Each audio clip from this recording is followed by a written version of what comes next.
I guess we should start with a quick recap. Does anybody have any details that they want to recap from last time, or anything specific to go over? Was there anything important that happened in before the fighting pits? Anything important happened before the fighting fits? That's a hell of a question. Yeah. Well, we There was a whole finished. session before that. Yeah. Yeah. Well, we met someone inside the place, and we kind of Mert, I think was his name. Mert. Yeah. Yeah. Um. So we're still on the lookout for helping those dudes, but we survived another full moon, right? We don't think we cured them though, did we? Correct. And they are planning to meet up with Aerith at some point again as well. Mert works for the Harpers, and he Yeah. is a friend of Renair. He is sort of suggesting that he might come to you at some point with effectively another potential side quest. Yeah. There were a few other in between things, like Zusanu did more practice of his healer feat, for example. Volk. Wait, was it Victor or Volknar who was doing carpentry? Victor. Victor. Yep. Yeah. Okay, so you basically just have to go buy carpenter's tools at this point. Yep. And I'm trying to think if there was anything else. Oh, Alistair, you've been asked to scope out the Grailhund manor Yep. for Erstal Floxen. And there might have been one or two more things, but I think those are probably the big things to touch upon. Volknar and Victor, you both did exceedingly well in the bouts that you fought, and you guys won a lot of money, to the point where the individuals keeping the coin seemed to have trouble fulfilling your bets at one point in time, and had to run off to find effectively a very large chest of coin to hand over to you. Nice. Yes. That was pretty awesome. Yeah.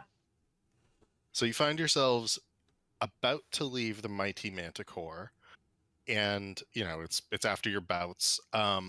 You are not fully healed, Victor and yeah. Volknar, in case Should be at I should be at 19 then. Cool. Yeah, I was just gonna ask if I can do a long rest, but Well, you've not yet left the mighty Manticore, and that's actually where we're going to jump in and start. And so, as the lot of you are leaving, counting your coin, preparing to go back out into the winter winds, you are stopped by an unfamiliar figure, a squat, heavily tattooed, and shirtless dwarf, approaching with two hard-looking figures flanking him. He steps forward and introduces himself as Noska Urgray, and does not introduce the human and tiefling flanking himself. And he goes, "Good bout. What are your names?" I'm Victor. Volkna. "Mighty fighting." And then he looks at Harold, and he says, "My friend here," and points at the tiefling, "observed something shady. Not this time, but maybe the last time you were here. Keep your hands to yourself, friend." Harry acknowledges them inquisitively. Okay. Can you make a deception check? What did you do, Harry? He pickpocketed somebody or tried. I was very successful. I rolled an 18 against, I think it was your 15 or 16 or something. Against the drunk guy? Yeah, so the drunk guy himself didn't realize that he had been stolen from. Somebody Yeah. else saw you. What am I doing? Deception, you said? Yep. Yeah. All right. 3. Your look of quizzical look does not come off well. So Harry just holds up his hands, showing him that he's got nothing. Victor would step forward and ask the guy if we've got a problem, and in sort of like in an intimidating fashion. Okay. Do you want to roll intimidation? I would love to roll intimidation. Okay. Oh, I only got a 10. Okay, so you do so, and Volkar's gonna step Yeah. up. Do we have a problem? Yeah. Get our own. Boys. is there trouble? Make it double. It's the Bash Brothers. We got an 11. Well, 11. A little better. So good. You can see the human at this point put his hand on his sword blade, and the half elf the tiefling, who's been flicking a coin up and down, grab the coin out of midair and like begin rolling it across his fingers, and Noska Urgray says, "No problem. Yet I do like the look of the muscles on the lot of you." And he's pointing at Victor and Volknar, who have stepped out in front of him. And he says, "Frankly, your bouts are the talk of the fighting community. All that we wanted to do was ask you to keep your hands to yourself." And he's like trying to look around the two of you at Harold, but at the same time, invite you somewhere. Invite us where? Oh, just to another fighting pit. Maybe a place more made for your metal. You see, my boss, well, he likes a good bout, and I think the two of you would be good to have on hand in case he's looking for another bout to be had. Who are you talking about with some weapons or just unarmed combat? Oh, it would be with weapons in this. Probably to the death as well instead. Oh, Ooh. yeah, Victor's very interested. Okay. Well then, how's this? I know where your lot are stationed, Prestige Worldwide. We'll come by and grab you at some point, or we'll at least send warning to grab you the next day. I myself will lead you to where you'll fight. Be on the lookout. Be prepared. Yeah, sounds good. He sticks out his massive forearm. Go ahead and give a perception check, Victor and Volknar.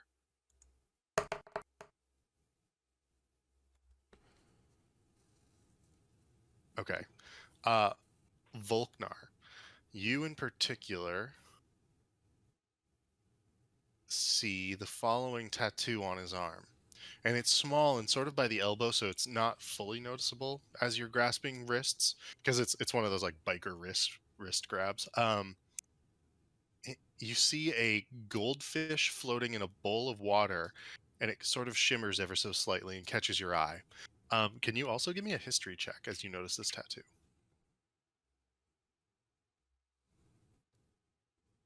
Wow, okay. Nice. So you actually, a memory comes to your mind. It was DC 15, so you actually made this. It was a memory comes to your mind, and it's a scene with a goldfish in it. The one that you saw through the portal. The place with the Illithid, the Mind Flayer, where you Nice. saved Floon himself.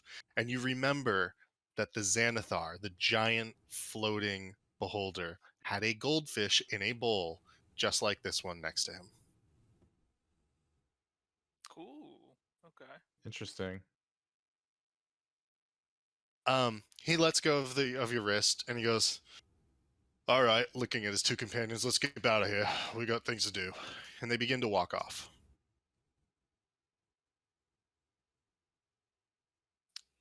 Yeah, Okay. the group looks at Harold.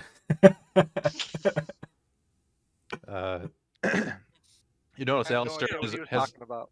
you'll notice Alistair's already slid up next to you and is sort of like like leaning over you, and he's like, "Hey, Harold," just like whispers in your ear. Hey, buddy. "What you doing with those hands of yours?" And he just kind of like just like nudges you like your hands. Yeah. Just some drunk guy last time. I made a free bet, No biggie. Could have sworn no one saw me. I think those guys are bluffing. Well, Alistair just sort of like walks by and then like turns around and is like, "Leave it to the professionals." Gives him a wink. Yeah. There he puts his head down. Puts his hood back up. It's like, you gotta take lessons from stealing from Alistair, man. Can't be getting called out like this. Who said I know anything about stealing? Come on, Alistair.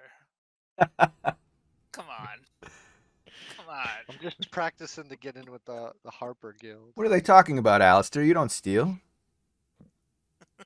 That's right. Victor's got it right. I'm a straight shooter. He gives finger guns as he says that.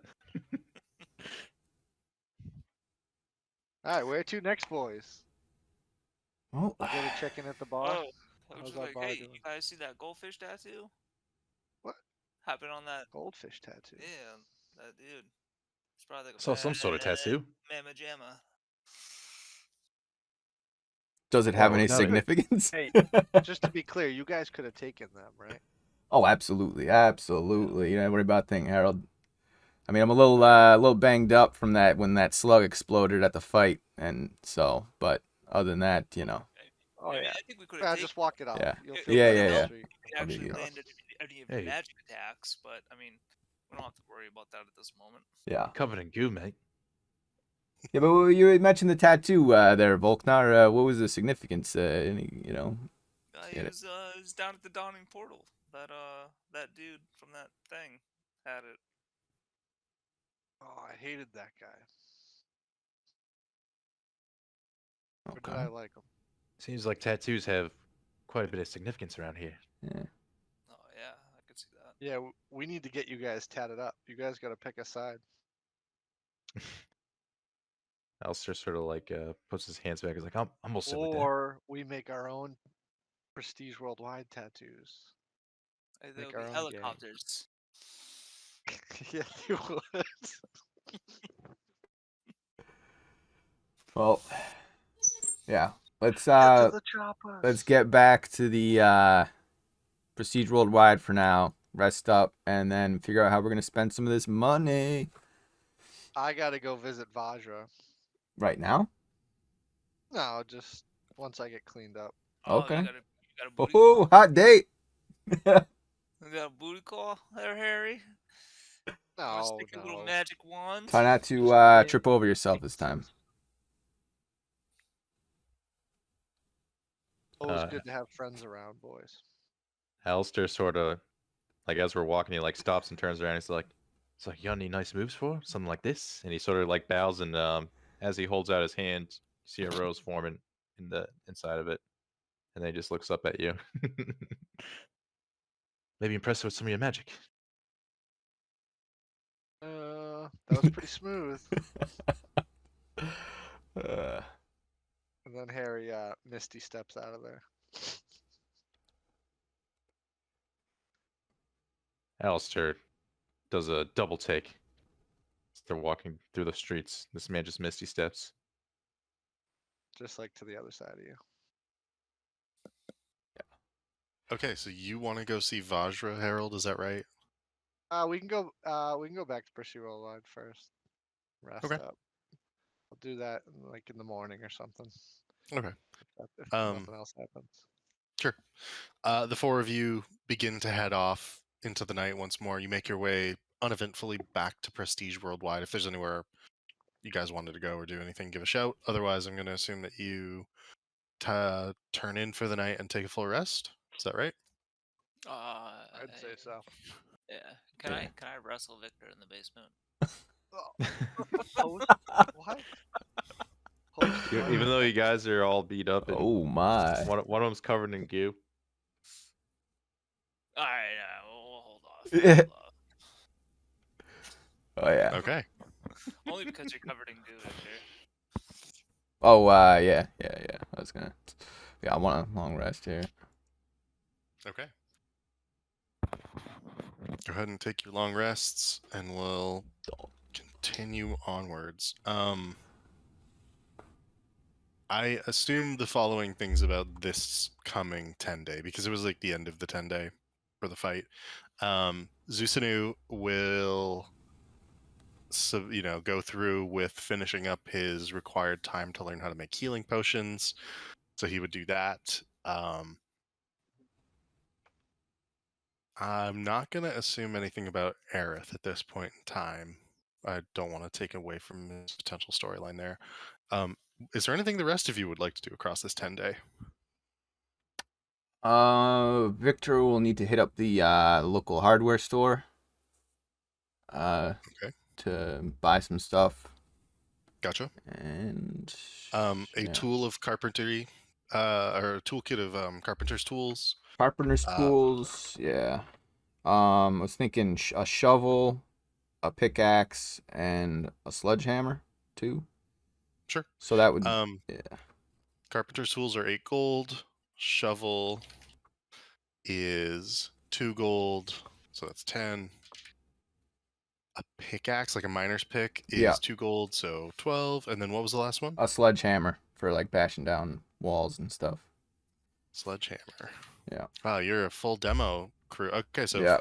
another 2 gold. So what's that, like 14 gold total? 14 total, yep. Nice. All yours. And then I'll need what do I do about like if I wanted to make a longbow, I need like materials to do that, right?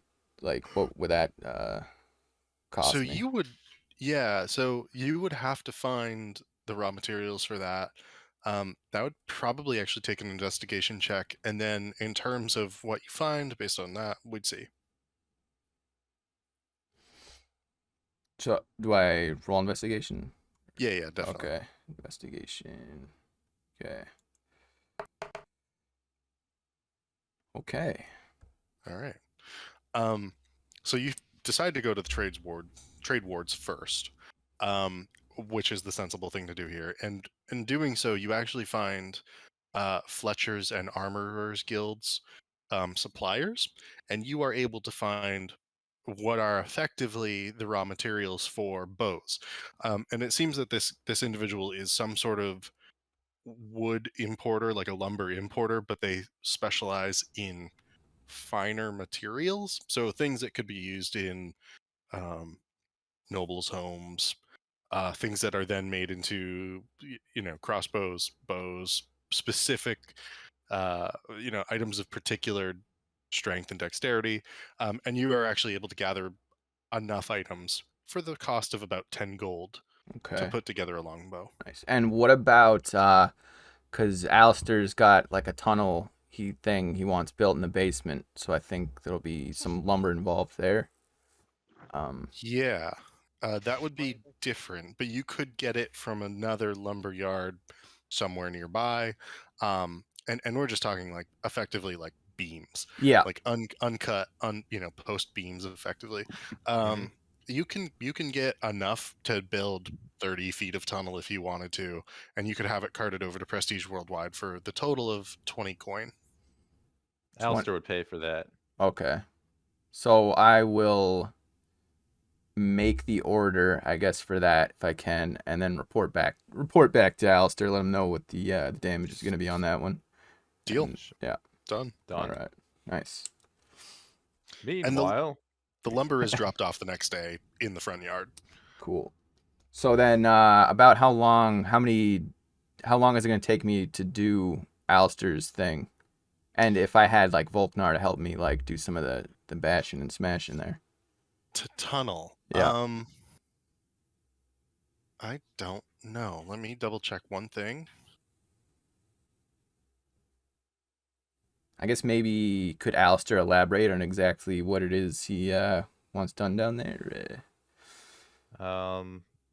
essentially like just a secret entrance slash exit that leads to, I assume, the sewers or somewhere underground where we could access. Gotcha. I'm going to say it's going to require a series of checks, and depending on how well you do, will determine where we get with this. Okay. And so I think we're going to start with an investigation check by comparing the map, your knowledge and location, your knowledge of the city at this point, and which direction you need to dig in. So if you could do like some sort of intelligence or investigation check, let's start there. Okay. All right. I assume Alistair could maybe like help out with that because he's the one that's like. Yeah, totally. Yeah, and He's also like- you can roll it like at advantage if you want. Yeah, Alistair's like the foreman for this. Sure. 16 with Okay. advantage. Ooh. Okay, so you believe that you should dig directly south within the basement. And by Okay. digging south, you think that's probably your best bet. You think that there's probably sewers in both north and south directions, but you think it's probably closer to the south based on the location of the basement. You also think that uh, you're more likely to hit a larger sewer entryway if you go that way, just due to the fact that that street has like a larger street above it. Just a number of different factors, right? And looking at the map in particular, you think it makes sense.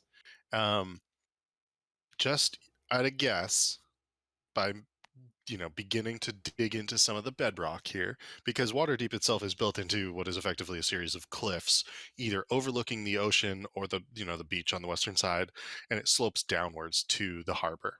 And so digging into the bedrock, it'll take you some time. You suspect you're going to be able to do roughly 10 feet a 10 day, so a foot per day roughly. Okay. And how many feet total?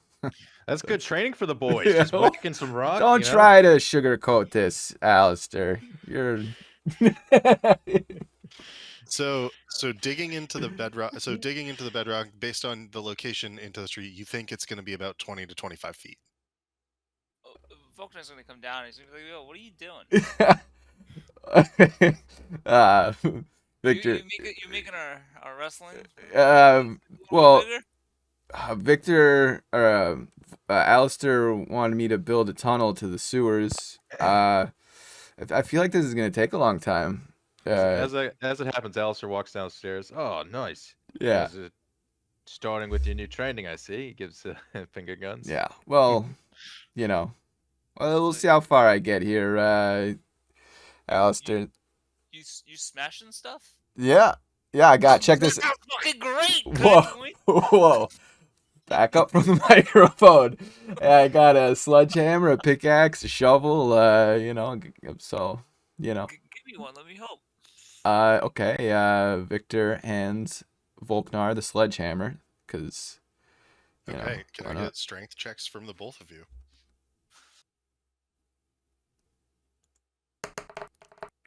Oof, nat 20. Oh wow. No, 14. Okay, between the two of you working the nat 20, you think that you're going to be able to do 3 feet on this day, maybe. So we'll just track it this way. Yeah. We can begin to make progress on this, and you're beginning to take out this hard sort of obsidian granite shale all at once. Grub looks a little saddened by this. He had his bed on this side of the basement, but he's able to move his bed, which is effectively like a rat's nest of Yeah. rags, into another section of the basement. Yeah. And That's nest. and everybody begins to sort of get what they want. So digging a tunnel. Yeah. Nice. All right. Yeah. So Victor's done what he intended to do for the 10 days. So.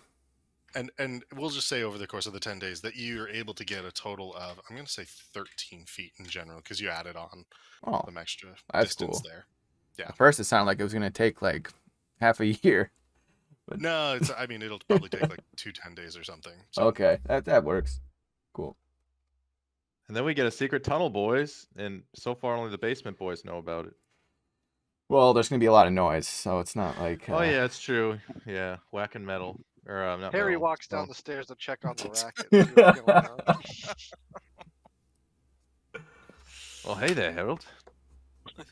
Hey, what's going on down Hey here? Harold, you want to smash some stuff? It's a little project here. I thought Yeah, maybe yeah, it'd be nice. I can do some work. I thought maybe it'd be nice to have another way in and out that maybe not everybody knows about. Only us with their prestige. Where does this lead to, boys? Our favorite place, the sewers. Don't Oh, tell the AA Roth or sewers. Zusanu. Those birds have nothing to do with this. Yeah, they're Um, above ground. We stay below ground. So I do have Alright. one question for this, and it's just based on what I'm posting in the chat. Where are you going to put all this rock? So I was wondering that as they were starting to build or dig, is there someone we could sell it to, like one of the what do you call it?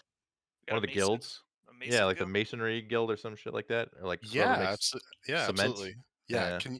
can you just get a persuasion check? Just I'm not gonna role play it necessarily, but Yeah. just like Let a me persuasion check for allow me effectively like to convincing them to not ask questions about this.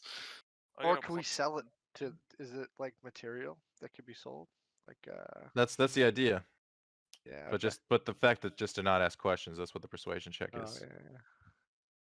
Yeah, it's just Okay. don't worry about where the source came from, my good man. Just there you go. And the fact that you're going directly to the guilds themselves with the deference of, oh, we wanted to go to the guild with this, they're more than happy to take it off your hands at quite a nice little price. You're able to get a total of 25 gold over the course of mining this out of the bedrock beneath the Prestige Worldwide.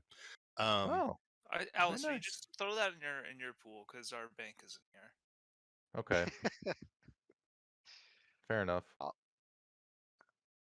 How about this? I'll give Well, it paid for what itself, right? Because you have to I pay was gonna say 20. Yeah. I'll give Victor 10 because he paid for some like the tools, and I'll take 15 because I Okay. paid for the wood.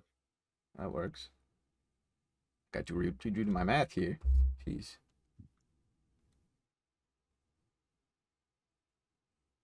Okay, so you've begun to dig the tunnel. Mhm. Are there other things you guys would like to do during this 10-day? I want to do my thing, my the mission I started from last time with Grawl Hunt. Okay. What Uh, are just can you just refresh me like what did I if I needed to prepare anything for this? What I'm trying to remember if I need anything. so nothing in particular for in terms of preparation. I guess um the thing to start with would probably be, and you know this just because you've cased so many places, would be to case the outside of the building itself. Mhm. You've been asked to find evidence of duplicity or blackmailing, like pieces of information that would allow Erstalfloxen to blackmail this potential family in this Okay. manner. Erstalfloxen has admitted that he is currently working for them and he understands a little bit about them, and that's why he's asking you to investigate them because he's worried that they're effectively double timing him. Yeah. Um, The you people they're also who they're working for with. exactly. You Okay. also know that they are down the street, roughly, like they're like pretty close to Prestige Worldwide. Okay. Well, before Alistair would leave for this mission, he would he would tell Harold and the Burley boys that he's got some business to attend to and that it could get dicey and that he wants them to be on standby if needed. And is there, before we jump too heavily into that, is there anything Harold wants to do? I think you said you wanted to go to Vajra. Yeah. Just visit Vajra at some point. Okay, we could do that now. Would be my guess. Okay. Um, you go to the Blackstaff's tower. You are admitted entry by the two guards. They recognize you. You are invited up, and they say, and they don't say anything in particular. But as you enter, it appears that the second floor has completely changed itself once more into um, a grand-looking library. And there are multiple stacks of books, and you quickly begin to get lost in them. Like literally. Yeah, a little bit. I mean, we're talking like the stacks of books are 20 feet high, and it seems that they extend far further than the length of the tower, or what should be the length of the tower. Yeah. Um. All right. So Harry would just start working his way around, trying to work his way through the maze of books, seeing if any titles caught his eye, and I was just maybe yell for Vajra every now and then, be like, "Vajra, you in here?" Okay. Keep walking around. So none of the titles in particular catch your eye. They all seem to be focused on. So first and foremost, they're in a language I don't believe you speak. Let me just double check that. in this section of the library, at least. I'm pretty sure. Yes, you do not speak this. And as you walk through these sections of books, and you first call out Vajra's name, as you do so, the shelves shift and move, and a path appears towards a table where you see Vajra working at. And before her are a number of different tomes. It looks about 7 books all in total. Some 1 or 2 are particularly small, almost like diaries or journals of some sort. The rest appear to be spell tomes or reference tomes. And as you approach the table, she looks up and she's, Harold, excellent news. And she hands over a leather satchel in which you can hear the clinking of small vials inside, the aforementioned and promised potions of water breathing that she said she would provide for your mission. She hands those over to you and says, and good to see you again. You're keeping well? Ah, yes, the pleasure is all mine. How have you been? I'm quite good, and thank you for taking this on, you and your companions. And she's just staring at you, basically. Harry would comment on the lovely collection of books she has. She Very looks around. impressive library here. Fascinating novels you got. She sort of waves a hand and goes, "Well, the Black Staff is afforded effectively whatever they want in the service of the city." And then she goes, and as the 7th Black Staff, um, we have built up quite the collection at this point, my predecessors and I. And at this, she looks up, and you realize that as you look up, there's more levels to the tower, but there's a central sort of not atrium, but a central sort of empty column within. And you can see up to the top of the tower, which has 6 glowing orbs floating. Sort of, they're like aimless in their floating, but they are all in a central area at the top of the tower. And she looks back down, shaking her head, and says, "Well, thank you for taking on this mission. I would greatly appreciate this, and you would be doing the city of Waterdeep another service." Just doing my duty. And Harry would look up at the orbs. And, just look at them. Make an Arcana check.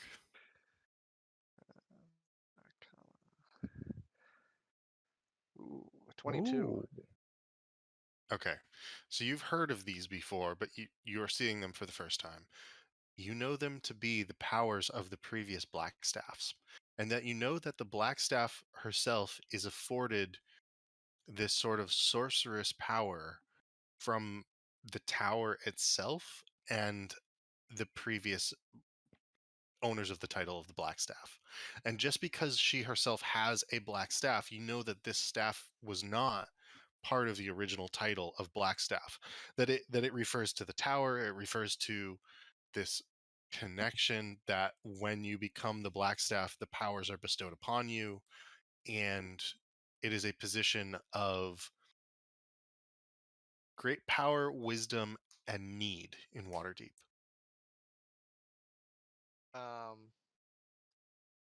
Does Harry think that like she's gonna if when she dies or she moves on that she's gonna be a 7th ball of orb up there? Yeah, that's the idea.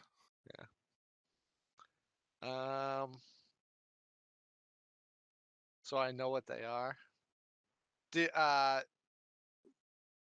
Would he think that? Would Harry think that the Black Staff knows that he knows what they are? Does that make sense? Um, Like, is that common knowledge what they are, it or is that can kind of like be. obscure information? So, All if right, you're, then Harry if, would. Yeah, then all right, then Harry would try to play it off like he didn't know what they were. And okay, say, so cool orbs. then I would need a deception check for that. Yeah, we'll try it out. A 10. You just say like, oh, cool orbs. So I rolled a 12 and I added 2 to it. And she kind of raises an eyebrow and says, "Yes, my predecessors are cool orbs at this point in time, as you say." Yeah. Harry puts his head down. And she goes, "No, that's my problem and not yours. Please, just make sure that the gold dragon wishes nobody any harm, and obviously it's free to live in the harbor if it so wishes, though it does appear to be upsetting some of the sailors. So maybe we should find it a different home. I'm not sure. I trust you and your friends to resolve this problem for us. I assure you we'll take care of the problem. You don't have to worry about it. You probably have a lot on your plate right now. She nods and says, "Thank you very much for trying to find 500,000 gold dragons for." And you can see that she's like shaking her head and she's clearly exasperated about this. Trying to find 500,000 gold dragons for the unmasked lord of, Laurel Silverhand. Go ahead and roll an insight check.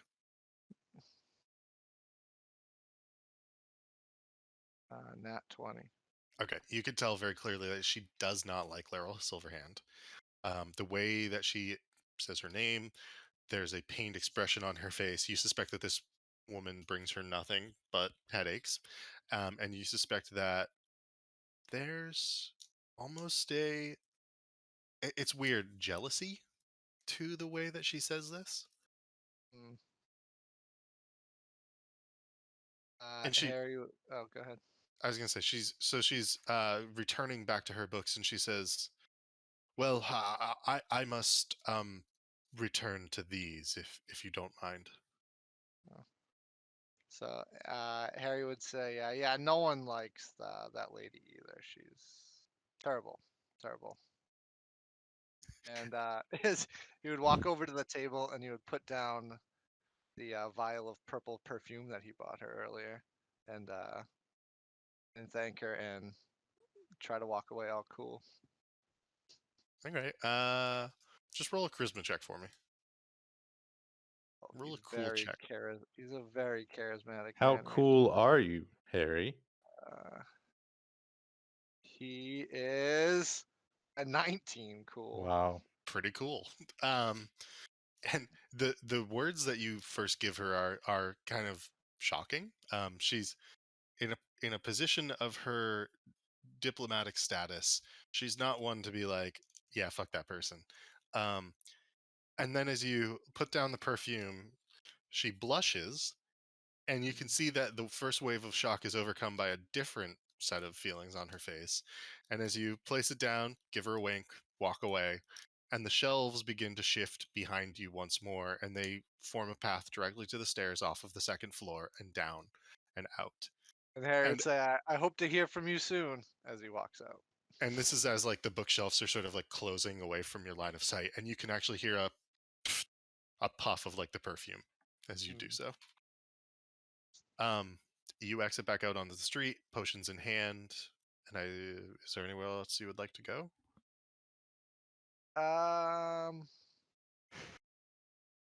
No. I'll head back to Prestige Worldwide. Cool. Okay. Victor, Volknar, any last things you want to do before we jump into something with Alistair for a bit? I was like trying to look at feats, but like I need to get like I want to do something like towards a feat, but I don't really know what feat I should be doing. Let me send you this, because you'll be able to look at the full list here, and then like once you figure out which one you want, that way you don't have to like waste time figuring that out via somewhere else. I would look in there, and so it's just like picking the first one alphabetically, but you could pick from like a pretty big list there. And then like once you know which one we want, we can figure out how to either like manually enter it into D&D Beyond, or you can actually buy it if you want, but you could always wait to do that. Uh, sure. Yeah, I'll let you do your Alistair thing, and I'll try to take a look. Okay. And see what I like. All right, so I am just tossing a map into Owlbear. So give me a moment as I do that, Alistair. But if there's something else that you would like to do that's not in regards to the actual like surroundings of the manor for a moment, like give a shout. Basically, just give the boys a heads up of I'm going down the street, and I'd want one of them, at least one of them, close enough, like that if if they were to see her, I could make like a noise, like some sort of I don't know, verbal noise that it's going wrong, do they go get the other boys? Gotcha. Harry will play incognito Okay. if you need me. Yeah, whoever's up for it. I'll come with you, buddy. But you're gonna be from afar. Yeah, no, I know. Gotcha. In the shadows, my hood on. Then I have to infiltrate. Okay. So I am Um, going to toss you down here on the top left corner, and then you can choose where you would like to be. Harold, same with you. You don't have to be like walking with Alistair right now if you don't want to be seen or whatever. Yep. If the other two would like to be here, they can, but otherwise, like, we'll leave it out of this for now. How far So- away is this from like Prestige Worldwide? It's so funny enough, it's quite close. If you look at your map, the interactive map, Mhm. Sardoon Street goes basically 2 blocks east, and then there's an orange dot, and that is Grailhund Villa. Oh, no way. Yeah. It's right down the street. Yep. So I probably would have seen this place before already anyway. Definitely. You would have walked by. You didn't realize that this was the location Erstal Floxen was currently using as a home base. Um, it looks kind of like one of the other random noble villas within the area. Okay. Well, then yeah, I guess I would basically tell Harold to post up on this corner, like over here or something, and that he'd hear or see a signal from me if things went awry, and that means to go get the boys. Gotcha. And what would you like to do? So, um, is this just all a wall going all the way around? Yeah, let me just change my view to see what you're saying. Yes, that is correct. It is a walled villa, and from the outside, let me see if I have a description here for that. How high exactly? It's at least 10 feet, but it might be even higher than that. Okay.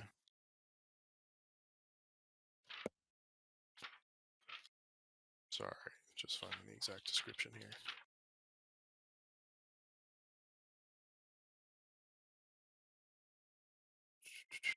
So, the villa, the estate is enclosed by 12-foot high stone walls. All right. I suppose Alistair would just, before he asked Harold to post up, he'd be like, "Hey, my man, you mind giving me 10 fingers?" Wanna try to hop it? Yeah, at least take a peek over. Okay, so let me also just say, and because I just haven't populated the streets with NPCs effectively. Oh, The there's people, yeah.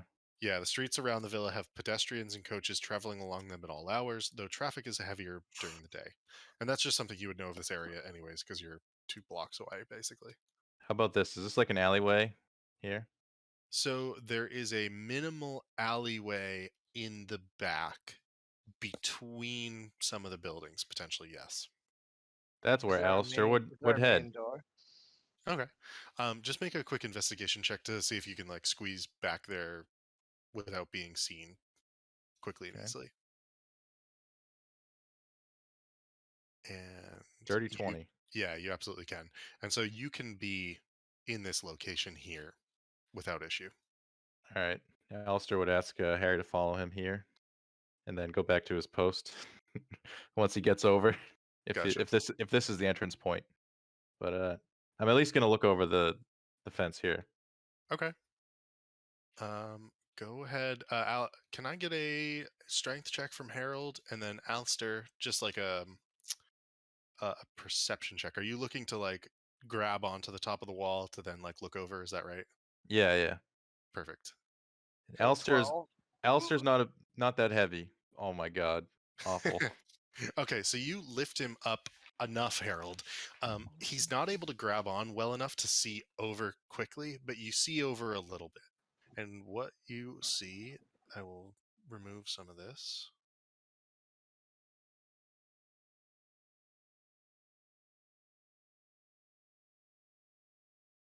So you see some of the courtyard here. It's a barren courtyard. It looks like that they probably have beautiful trees in this garden area in the summer. You're not able to make out though a lot of it, and you nearly slip and fall. Obviously, you're trying to be stealthy while doing this. So can you also give me a stealth check? Yeah.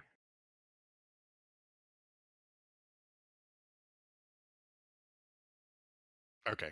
And so you catch yourself and you catch yourself by actually standing on Harold's head. And so one foot is like on Harold's head, you're balancing yourself, you're holding onto the wall, and you're like, "Ooh, that could have been bad." Um, you then are able to glance over, and this one I'm going to say I'm just going to give you a take 10 on, Okay. because with the 23 you're able to do this stealthily enough, and you are able to see quite a bit more. You Okay. can see all of this. And so you see this pretty large courtyard at a glance. And it looks like there's a walkway going through it. And I'll even take out more of this here. There's a walkway going through it. It has all the hallmarks of effectively a very beautiful looking noble courtyard. What are these exactly? Those are so the estate is well tended. By winter, the branches are stripped bare. There are those benches or are they? Oh, it's actually part of the path itself, and so it aligns the path. They are flower Oh, beds. okay. I Those are see. flower beds for the garden in the winter. That would be nice at any other I time see. of year. I got you. Okay. And then what would these be? Those are little sheds. Those are one might actually be like a pottery shed or something, but then the other one is clearly like a garden shed. Would I think that these are high enough that I could jump from here to the wall? You do, as a matter of fact. They are roughly 8 feet high, so jumping from the 12-foot wall onto those would be easy enough. Perfect. Well, that's enough for Alistair. And he's like, well, if you hear or see anything, go get the lads and come back here. Okay. And he's like, wish me luck. And he just jumps over. Okay, go ahead and place yourself on the wall. So is this like it's just completely flat? There's no like lip, you know what I mean? Like an Th- edge to the wall. There's a slight lip. It's not high enough for you to hide under, like hide behind.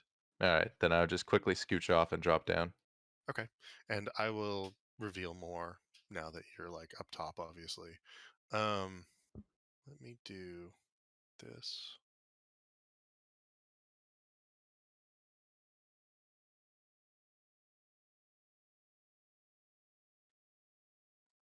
Um, and I'm even going to say you can see some of this over here at this point. Obviously, it's not dark. It's just like you're glancing about, so you're not like paying attention to anything super far in the distance. Hmm. Um,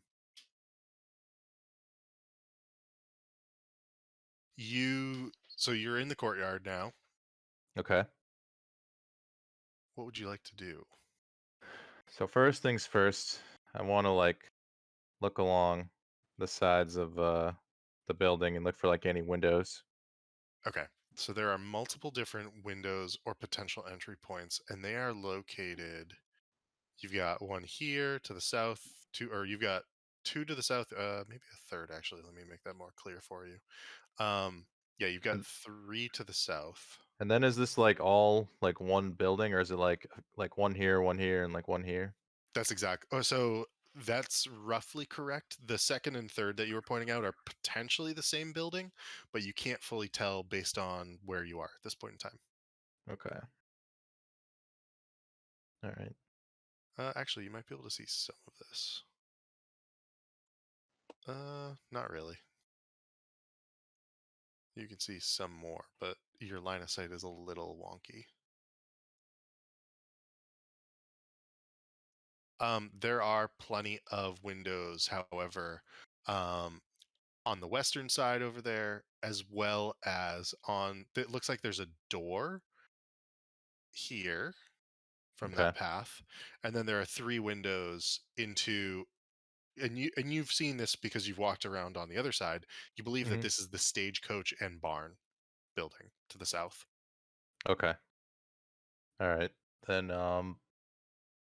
Alistair, my stealth roll's still good for where I am now, or do I have to re-roll once I start heading towards the buildings? Your stealth roll is currently good. All right. Then I'm gonna approach. Go along the wall, kind of just like approach, and then like sort of listen to see if I hear anything in the barn, like any people or animals or anything stirring. Okay, make a perception check.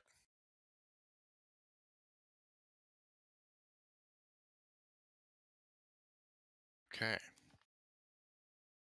It's always my investigation perception get me.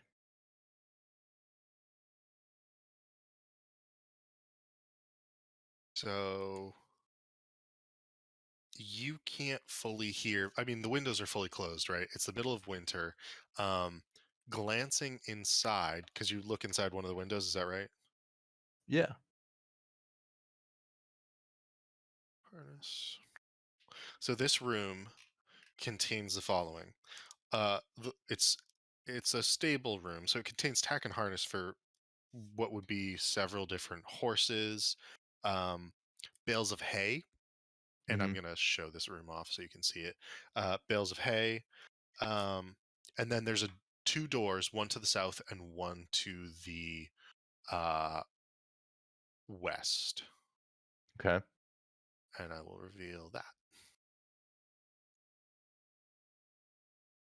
Hmm.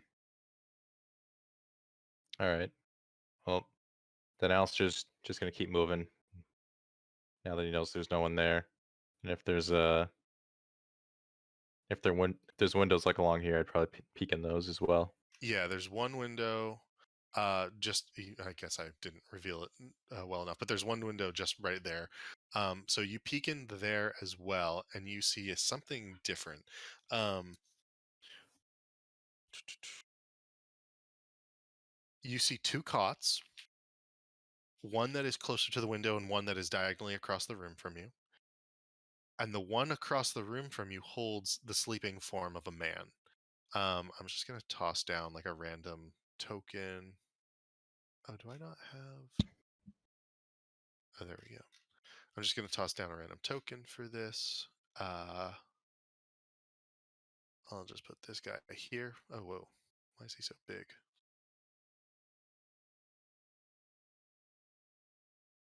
And he's sleeping in this cot there. There are.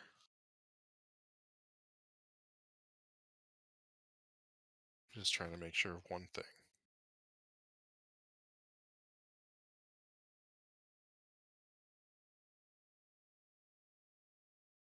There are 2 sleeping hounds with him. All right. Yeah. And I'm just gonna toss down. Do we have any dogs on here? No. Oh wait, here we go. 1, 2. So there are 2 hounds sleeping in this room. They are mastiffs. They are quite large, and they are sort of sleeping on the floor nearby. Okay. Well, And you're still quiet. You're still stealthy, however, and so you're able to duck around without issue. all right. I'm going to quickly move away from there and move towards the main house and peek inside here. Okay, let me reveal more here so you can see more. Um, so you can see to the top of the wall there, and you can sort of actually see around some of that corner, I'm going to say as well. I think it made Mhm. sense that you would be able to see around some of that there, so you can see that. And as you move this way, you peek into that window, and you see the following. It's a pretty large room, and it holds a great many beds. Huh. This is quite clearly some sort of building made to house multiple individuals. Um, This one-story stone building attached to the mansion clearly serves as some sort of quarters. And as you glance in, go ahead and give me a perception check.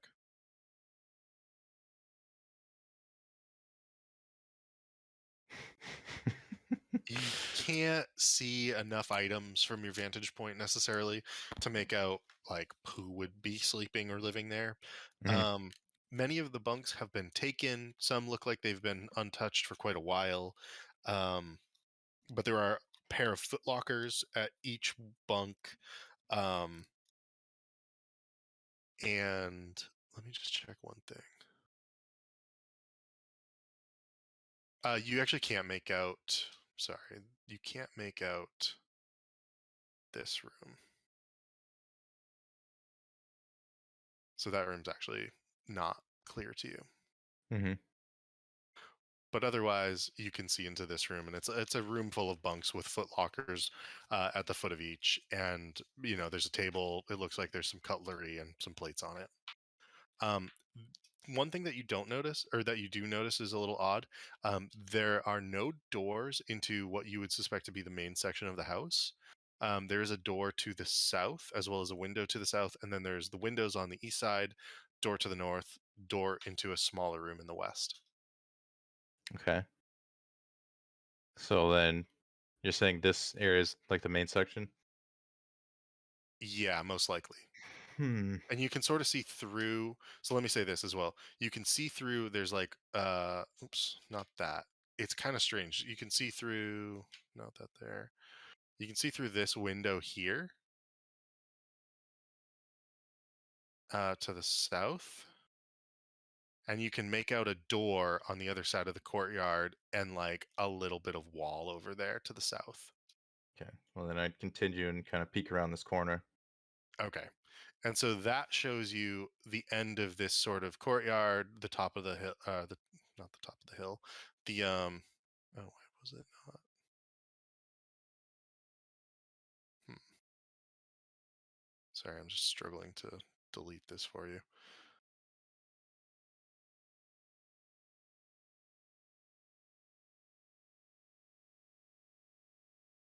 Well, we're gonna do it differently. And so you can see like the remnants, or the remaining path to a door and a window. There we go. And there's a door at the end of that path, and then there's a window, and you can see through the window to a table, and it appears that, just double check something for you. It appears that there is an individual through this window, and it looks like they have an apron on, and it looks like they're chopping into something as you peek around. Let me just do a check. Nope. You're pretty sure they don't see you. They look fully focused on their work, and I will sort of open just a viewpoint into through that window Okay. here. Hmm. All right. So then Alistair will go back around this way, and then sort Okay, of work his way around here and peek around this corner. gotcha. And this is what you assume to be the main entrance of the manor itself.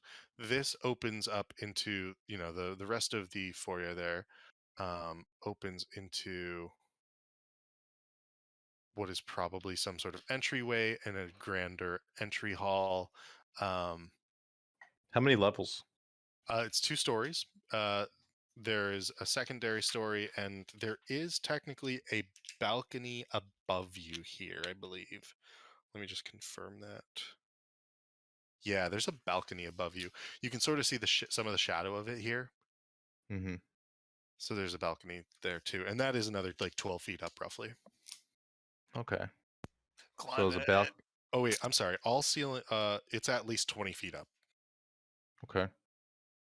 Well, either way, um, I think Alistair. Let's see.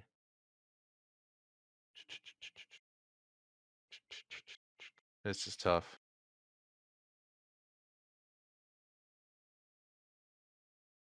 All right. So are there any windows on ground level, or are they all one level up in this area? There are windows on ground level. There's one window here, Mm-hmm. and then there's windows here, here, here, here, and here. Okay, well, I'm gonna go check this one first. Take a quick peek around the corner. Sure.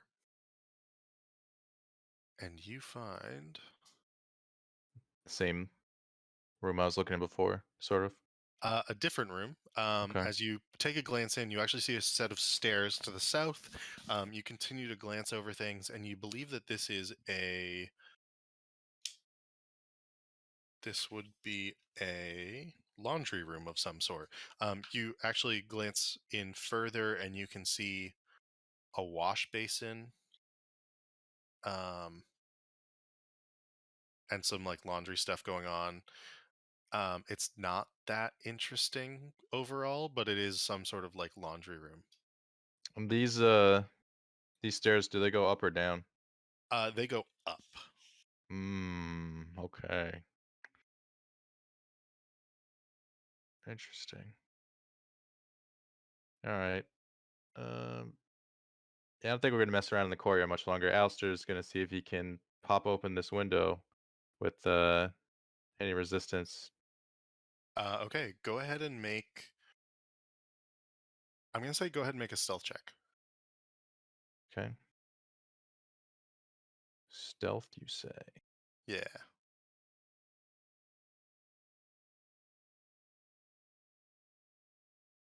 That's 16. Okay, so you're able to attempt to open the window quietly, and you actually get a little bit of your tool underneath as well because it's kind of jammed shut, and you are able to open it quietly enough. Okay. All right. Well, go ahead and pop in there. Okay. Doing so, you enter. You close the window. Yep. Okay. Window closed behind you. Door to the south. Door to the west at the bottom of the stairs. Washroom. We're gonna go ahead and start heading up these stairs very cautiously, and then kind of like stop at the top and like look around. Okay, let me switch maps.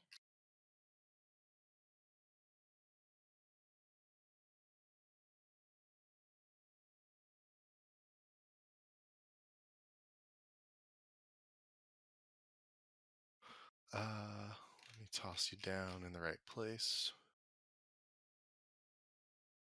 Enter the mind of a criminal. And let me reveal where you're at. So you have just come up the stairs. You're in the center of the map, effectively. And you look around and you see a hallway to your right, or to your left, excuse me. And there's a hallway in front of you as well. And the hallway in front of you extends to a closed door. The hallway to your left has a door to the north and a door to the south, both closed. Can you give me a perception check as well?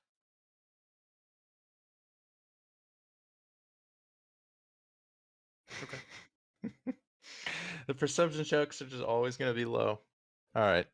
So we're gonna go ahead and um, I'm gonna walk towards this door and sort of listen in.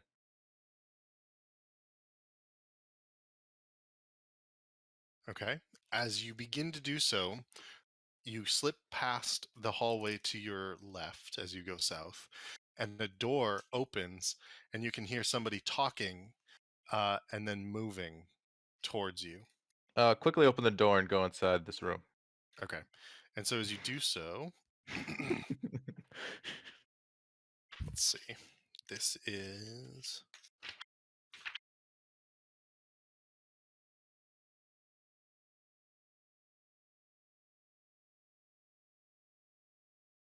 Okay. So this room is currently empty, Whew.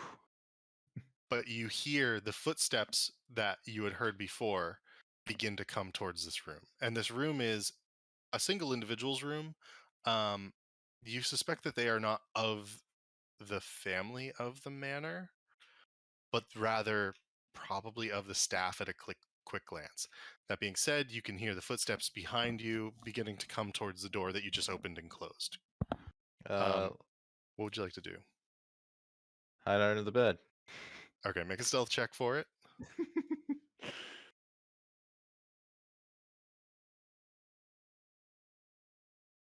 Okay, fair enough. And you can see from your vantage point as you hide under the bed an individual's feet stepping across the room, going to where the desk was, sitting down for a moment, and you can see they're not heeled shoes. They have heels on them, but like we're talking like half an inch for a heel at the most. Mhm. The individual is wearing some sort of black stocking and has a skirt or dress on. They sit down, they write momentarily, they open some drawers, they close some drawers. You hear a candle and then wax dripping off of something. It sounds like a letter. And then standing, leaving the room, and closing the door behind them. Okay.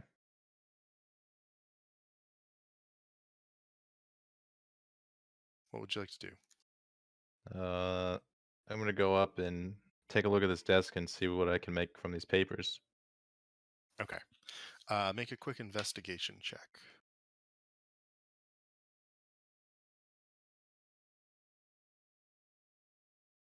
13. Looking around, it seems to be schedules, orders, requests, and then a notice of hiring. This would probably be the head maid by the looks of it. There are consistently female names being referred to on the schedule sheet, for example. Um, this is a very neat room. Just at a quick glance, everything is in order and in its correct place, and so you get the feeling that this is one of the head maids or a maid of some sort. Okay. Well, I guess Alistair's gonna lean against the door, see if he hears anything before he exits the room. Yeah, go ahead and give me a perception check at advantage.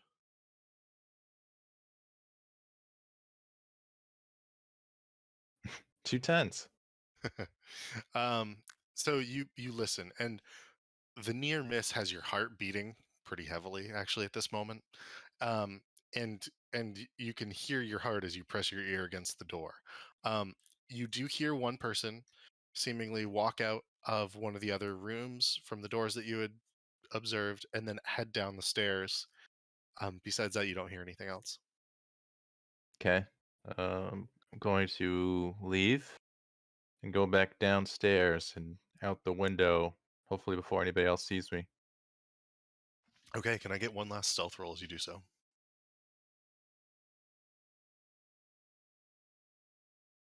19. Okay. You do so without issue and you are back outside. um and I'll put you right Boom. here. Yep, perfect. You're back outside. You don't see anybody out. You open the window and slip out. All right. Gonna go over around here, peek around the corner. Let me just take something down. Peek around the corner. Okay. As you peek around this corner, this is a door to the south, whereas there's a window. Like all of this is like a big wooden door into an Hmm. entryway. You suspect this is a window here, window, so on and so forth. All right. I guess I'd sort of make my way down this way, checking out these windows, Gotcha. seeing which one looks like a decent spot to enter from. And as you do so, you can see that there are little like shelves on the windows, like or like next to the windows to the left and right of each window. Um, when you glance in this way here, there's a door across from you, um, and this is a large hallway of some sort. And what do you mean no fog to cut? Some of these snipping tools I'm like struggling with tonight. Um, and there's a door across from that first window. So you can see that. There's a hallway that sort of goes to the north, and as you make your way to about here, you can Mhm. actually see quite a bit more room in here. This looks like it is some sort of library or study. Um, Let me just confirm that so I'm not lying to you about that. Interesting. This is, yeah, this is like very clearly like a library and study, and you can see quite a bit of this room as you move along these windows. And there's a crackling fire in on one side. Uh, there is nobody in this room at this time, and it makes sense considering like people go about their business during the day. They might not necessarily be home. Um, but there's a fire going, and it's a pretty nice looking library. Okay. Uh, I'm gonna go ahead and try to pop open this window. Okay. This window does not immediately open. You suspect you'll have to break it open or try to pick it open. You don't. It's locked, right? But it's not like it's not locked by a key. So you're gonna have to break it open somehow. If you want, Hmm. you can make like either a strength or like a sleight of hand check. I don't know if I like that. Hmm. Like forcing my way in.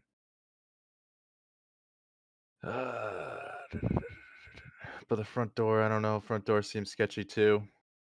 Well, I don't want to break the window. Before I do that, I'm gonna go ahead and see how hard I think this door would be to pick. Okay. As you move that way, you hear a sudden, "What in the world is that window doing open in the laundry room?" And you hear a sharp snap as the window shuts back in the laundry room that you had left open. Okay. Whoops. Um, Sorry, so what were you doing here in I was particular? I was checking the lock to see how hard I think it is to pick. Gotcha. The lock is probably a little difficult to pick, only because, and this is like very like rich person bullshit, only because of the size of the keyhole. It's the sort of thing where like you look at it and you begin to sort of like laugh to yourself a little because the most handy thing in picking this would be a crowbar along with like a screwdriver, instead of like typical lock picks, just Yeah. because like we're talking like it's like a key the size of a ruler in length, as well as like 6 inches in terms of the width of it. um it's stupid and yet it's annoying. Yep. Okay. Well, shit. Do I as have you my are hold thieves? Do I have my hold thieves tools with me? Yeah. as you are holed up in this location, you hear sudden footsteps in the building, and you begin to see somebody walk by, probably towards into the library, Okay. and they turn the corner. Hey, what's this main entrance look like? That main The entrance, driveway. Is it like yeah. a gate or is it open? It is so they've got the 12-foot high walls, but they are a set of ornate iron gates. You can see a yard with several trees, and actually, as you glance in, you can see Alistair down the path, and he's sort of crouched against the corner, looking at this comically large lock on a very large door. That's my boy. All right. I'm gonna try to pick the lock. Okay. Go ahead and begin to roll a sleight of hand. Okay. 30-20. Okay. So you begin to do so, and then you're like, wait, you can't find the locking mechanism. So you try the door and it just opens. No way. So the door opens up if you would like it to, but it is unlocked. Why didn't I check first? Okay. Walks in the front door. Okay. So you begin to walk in the front door. And This how could this go wrong, right? I will oh, come on, stupid thing. Still got that one move up your sleeve. Got several Right. moves. I got moves. This. So you walk in the front door and you see quite a few different things actually that are pretty interesting. Um, you see a pretty large, ornate room. That is a dining room. The table is massive. It's beautiful. Um, you see the door to the laundry room to your left, and you see a large staircase leading to the west going up. Behind you, you suddenly hear a voice call out, "Is that you, Tever? Do you have the meat for the meal this evening?" And you begin to hear footsteps from the north, and you believe it's the person who had gone into the library.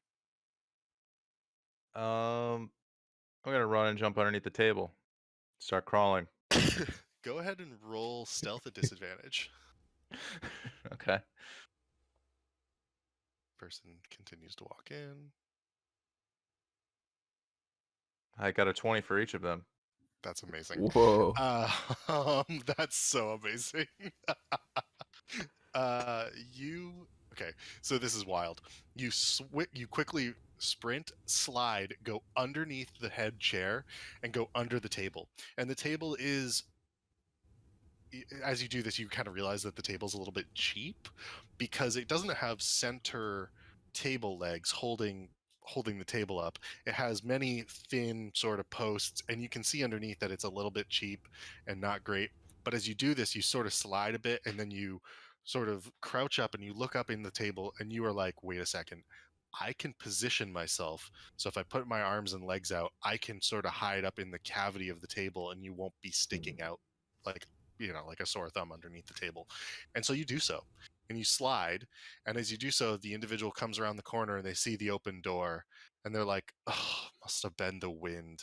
They shut the door, and they're like, "Ah, well, I need to tell the butler about this," and they begin to head up the stairs. Okay. So from underneath the table, You're like a Ninja Turtle. do I see is this a door here? Yeah, so there is a door to the. Oh, let me make that more clear. There is a door to the directly to the west, and it is. Can you see that? Yeah, I see there's like a door here and a door here. Yes, that's exactly right. Also the walls are lined with like different things, cutlery, fine art, so on and so forth. Okay. Well, I suppose I'd sort of let's see. Uh I think I'd want to I'll wait until they come back down before I make my move. Okay. Can I get a strength check? Oh, because I'm like up in the table? Yeah, you're sort of like holding Yeah. yourself up in the table. I mean, you can drop down and like do something and then try to go back up in if you would like. Well, I suppose I'll drop down and then go into this room. Or at least Okay. put my ear against it real quick before I go in, see if I hear anything. Yeah, go ahead and perception check it really fast. 12. Man, you are one thing with stealth and another completely with the perception. Yeah. You don't hear anything beyond this door. You don't even hear like the crackle of a fire. All right, I'm pop in this room. Okay. As you close the door, the larchwood table catches your eye. You realize that it is beautiful on the top and ugly on the bottom. As you close the door, the crackle of the fire from the great hall goes away, and you find yourself in what is a sitting room. Um, it's a parlor. The room is furnished for comfort and contains dainty chairs, a chase lounge, a wine cabinet, and framed paintings of various long dead members of the Grelhund family. You suspect. There's Gonna also a door go to the north. gonna go over to the wine cabinet and I'm gonna go ahead and snag one of those. Okay. You find several different bottles from a single vineyard. This vineyard goes by the name of the Wizard of Wines. And the Wizard of Wine's winery has the following bottles that you can take if you would like.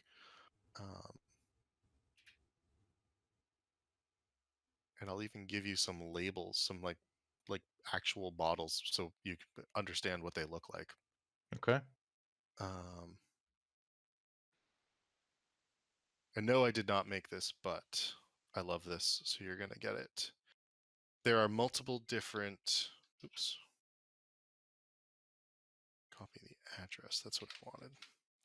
So if you look at this address, you'll see 3 different types of wine that they have. One would be purple grape mash, and there are plenty of those bottles. You suspect it's and you know, bottom of the shelf on this one. So there's tons of purple grape mash.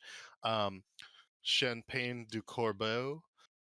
There are half as many of those, and they are on the second shelf of the wine cabinet. And then there are 2 bottles of Red Dragon Crush, which is on the top shelf. Taking the Red Dragon Crush. Both bottles? Just one. Okay. You take 1 bottle of the Red Dragon Crush, pop it into your bag.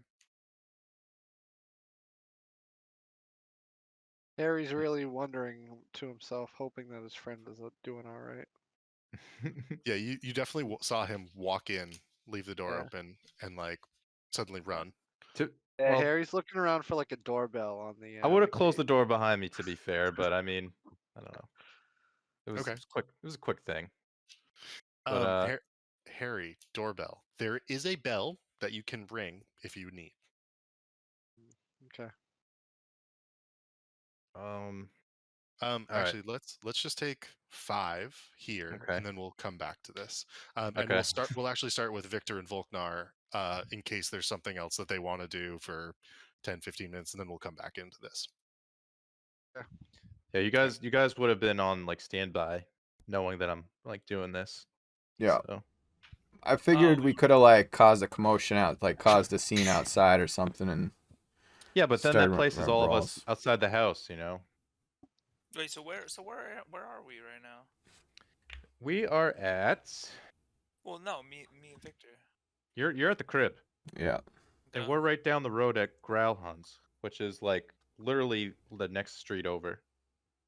And this It's like is a block and a half or something. yeah. And I'm over here doing some sketchy business because I was asked to by the whatchamacallit, the underground person I met. I have his name written down somewhere. What was your objective for Um, coming here? I'm looking to get dirt on the head of the house, Ooh. like the people he's working with, some sort of documentation or Oh, proof. okay, I see Growl I'm Hunt. trying to get like blackmail for somebody else. Blackmail materials. What could Harry's gonna ring the doorbell. All right, At that's some where point. that's where we'll jump back in like 5 minutes. Yeah. All right, I'll be right back. I gotta think of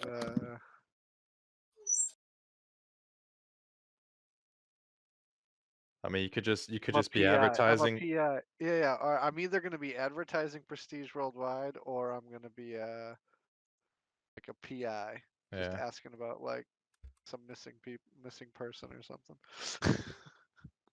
and just like play cool. So you're trying to get dirt on this fam. Is there anything I can get offhand? You know what I mean? Like who do we think these people are? Some Okay. random people. So what I have is that What's their names? the Growl Hunts. The Growl. names come up several times. They're also involved with the mission we just did for Aeroth. Oh, are Their they the one? Are they their the ones family that? was like in charge, like the ones pulling the strings, I think, on part of that whole operation. Ooh.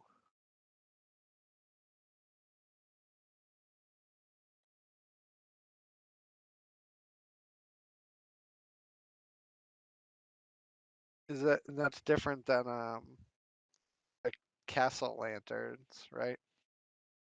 Oh yeah, that was the other name. Yeah.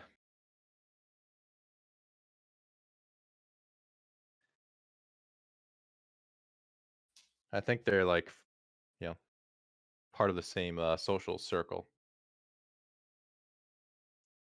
You do think that? Yeah, Maybe that's my end. What are those? What did you say these guys are called again? the growl hunts. Growl hounds.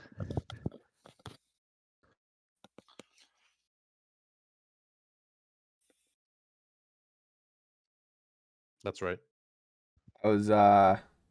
How's Volknar's looking at feats thing going? Looking at well, I was gonna wait until the DM was here, but Oh, I don't know. I was looking at the if you're Just looking click at that link. Click that link, man. yeah, I was looking at tough. I ooh, was looking tough's a at good one. weapon master. I Yeah. was looking at Orcus Fury, and then great weapon master. Great Weapon Master is the one you're gonna take when you next time you level up. So, Oh really? well, you don't have to, but I highly recommend you take Great Weapon Master. What's Orcish Fury? That's a race unique. Yeah, that's why I wanted to do it. What is it? It sounds cool. It's my strength by 1. Um, hit with an attack using a simple martial weapon. I can roll the weapon's damage die an additional time and add it as extra damage of the damage type. I can't use it again until a short or long rest. And immediately after I use my relentless endurance trait, you can use your reaction to make it a weapon attack. I saw one called Slasher that looked cool for you.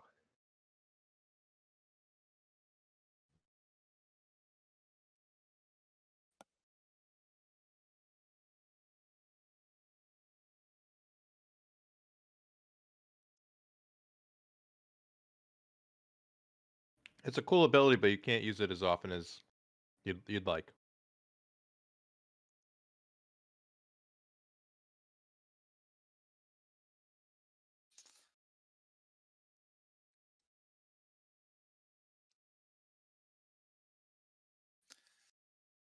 Is Oh yeah, I do have slashing Mm-hmm. weapons. I don't know. I was thinking about going around to trying to trying to buy a weapon. I'm fucking sitting on like 200 gold right now. All right.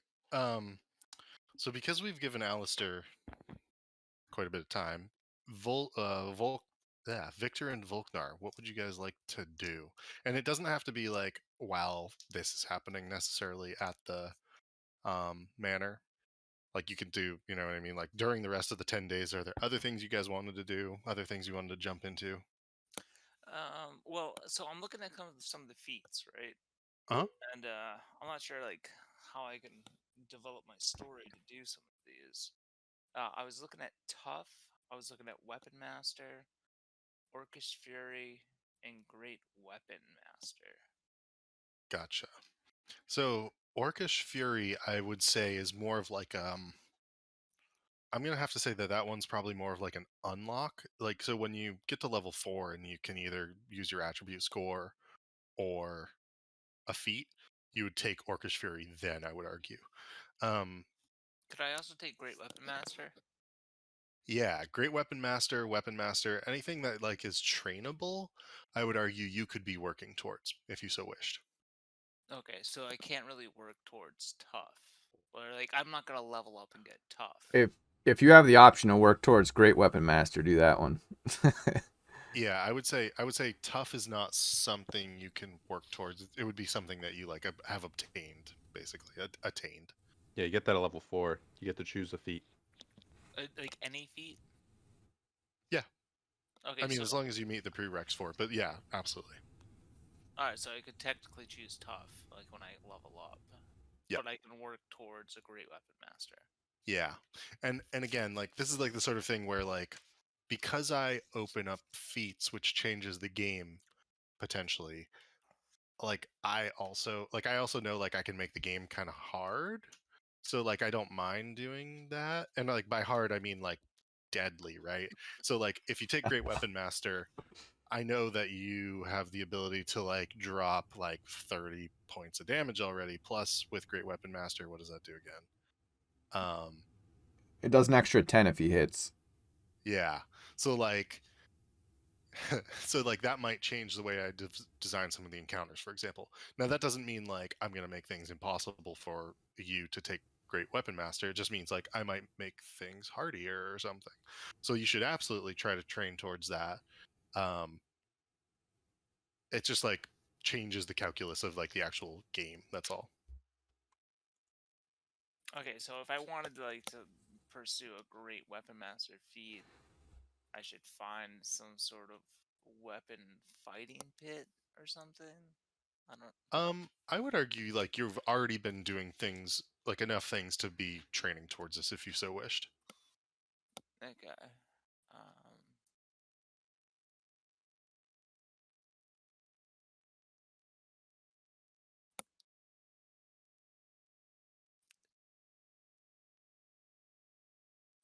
Victor, is there anything you think you would have liked to be doing across the 10 Uh, day? Victor, pretty much like just the shopping and the tunneling that he's been doing is and when he's not tunneling, he would be working on like his longbow. But Gotcha. yeah. Could, Actually, can you just give me I'm going to say a wisdom check for that. Oh, big roll. 7. Okay. So it takes you a long time to sort of put together where you want to start carving and working on this piece of wood to get it towards what you want for a bow. Um you know, you make one or two mistakes at first, and it's okay though because you're going slow. Um it's just going to take you longer than maybe like 2 weeks to make this out of this wood. That's all. Yeah, I'd rather it take longer than waste the materials and break Gotcha. it. So yeah. is there a blacksmithing thing like Ooh, that I that'd can be make cool. weapons? Uh, yeah. So there is a. Um, I mean, you can learn to be a blacksmith. That is totally possible. There might not be a feat for it, and I'm just like double checking that really quick. But there are rules on learning skills like that. I mean, that would be cool to maybe make some better, stronger weapons for the team. Yeah. Yeah, if you could like learn how to make armor and then like I wouldn't have to pay an insane amount of money when I wanted to get like the dope armor. That'd be awesome. Yeah, well, fuck your armor. I'm gonna make weapons because Why I'm not on both? Yeah. And just to be clear as well, there are two individuals within Troll Skull Alley alone who have visited your bar, who are blacksmiths. They are a Genasi husband and wife, one of fire Genasi and the other a water Genasi. Yeah, they could either train us or give us a good deal since they come to our place. right. Okay, so can I go to them with the intention of buying some sort of weapon? I'll learn the prices, and then I will try to talk them into apprenticing me. Sure. Yeah. I like Absolutely. this.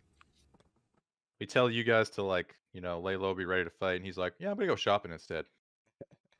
I mean, Oh, to be no. To be clear, like this could be happening like at a different Yeah, time, yeah, not yeah, I necessarily know. Yeah. during that. It But would yeah. just be funnier though if this.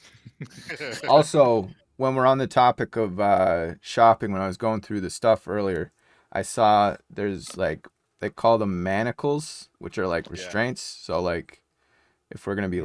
like we might need those at some point. Like not now, but I was just looking at stuff Yeah, like looking back on the whole start of the stealth mission, it probably would have been nice if I bought like a grappling hook before yeah, all this, that's but yeah, grappling hook was on my list and yeah, so it's a little late for that though. yeah. I almost used my blink up to the balcony, but I Can didn't. you can that go through like windows and stuff? Like if you could I'm you pretty sure it's within sight. If I can see it, I can get there. nice, But yeah. it's within a certain distance, which is like 30 Yeah. feet, I believe. If you have to save that as like your Yeah, it's Your- escape button. yeah. Okay. So you, Volknar, you go to Steam and Steel, which is down the street. During the daylight hours, smoke and steam billow from the many windows around this indoor forge. As you enter, the humidity like hits you in the face. You go from the cold, dry outside of the Waterdeep winter into the warm, very warm, humid room of the forge. You see the fire genasi working the forge, the water genasi Avi cooling the materials at different times. Um, and you can see that there are two badges, one for each of the individual um, guilds that they belong to, and and with Avi's name next to one is a uh, or sorry, they're both part of the Careful Order of Skilled Smiths and Metal Forgers. Avi, in particular, is also belonging to the Splendid Order of Armorers, Locksmiths, and Finesmiths. And you can see that Avi is doing the finer work, whereas Embrick is in particular like hammering away at the forge. As you enter, they say, "Oh, how can we help you? Hello." Oh, hey, how you doing over there? Hey, I'm trying to buy some weapons here. Oh, are you looking for a custom blade or just like one off the rack? And he sort of points to your left, and there's like a weapons rack with 3 different long swords, like a battle axe, like so on and so forth. Well, let me tell you what I got right now. I got a great axe. That, only has a 5 foot reach with a 1d12 plus 4. So I want something a little bit better than that. What can you get me? Oh, are you looking for something that's got more reach? We could make you some sort of lance.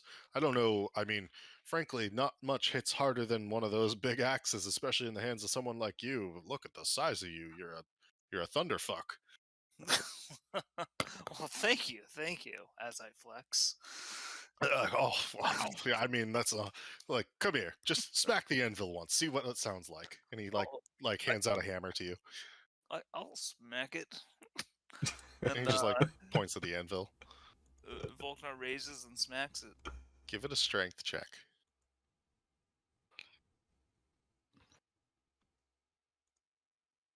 Tink.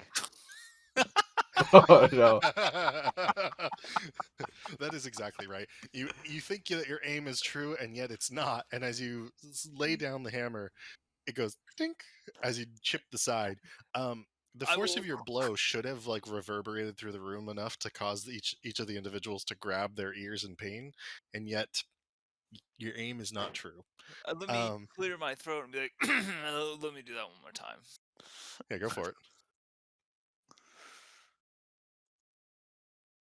Much better. And this time you sort of measure your aim and therefore don't hit as hard as you possibly could. And yet this is a true strike, one that would help sell yourself uh, to them as someone who could help work the forge if you so wished. And they look at you and they're like, not bad, and that was a more measured strike. Probably better for a blade anyways. Well, I just, if I had some practice, I could work on my aim.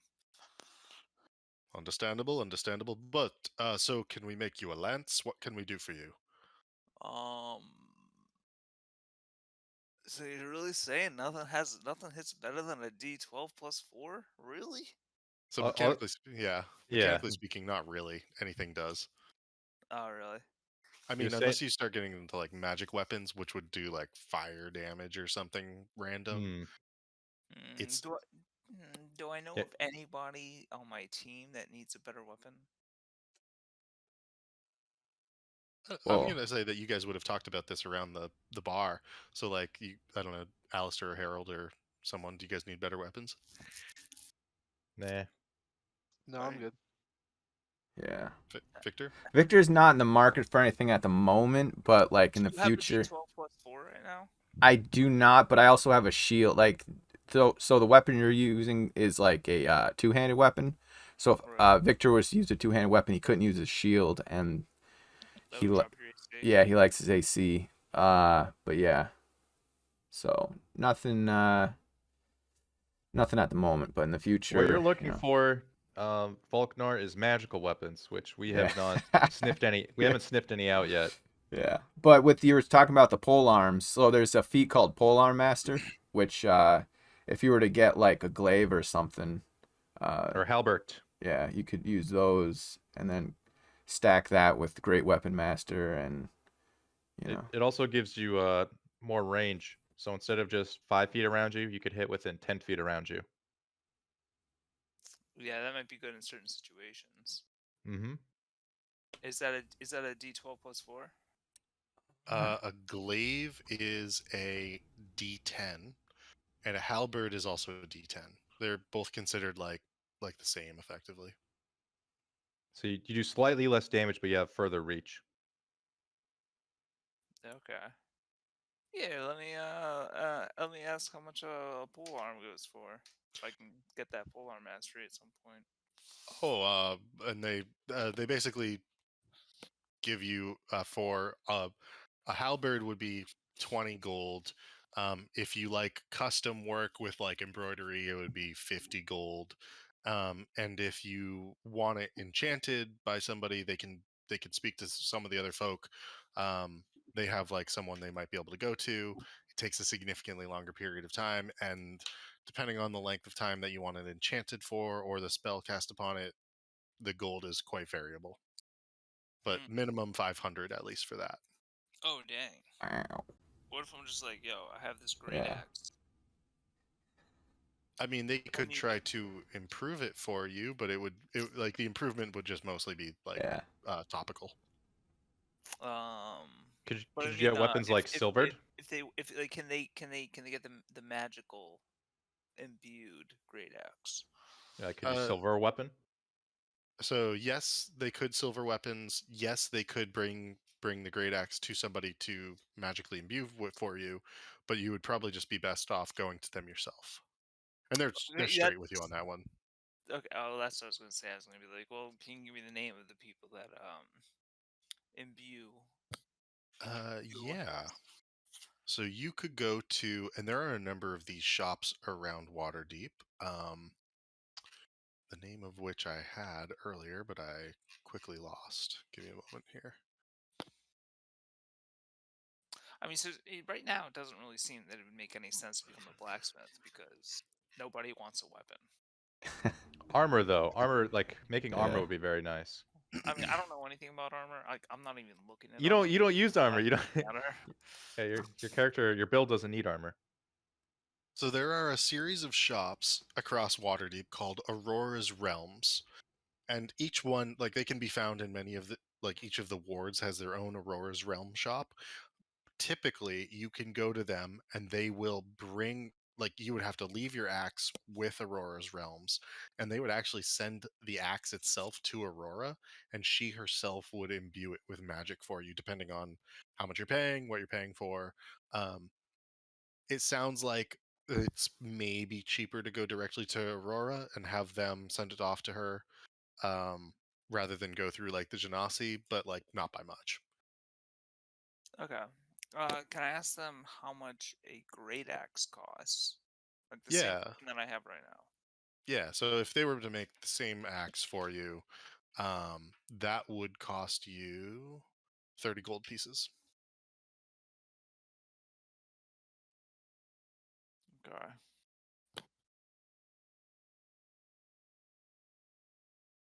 They do have one on the shelf.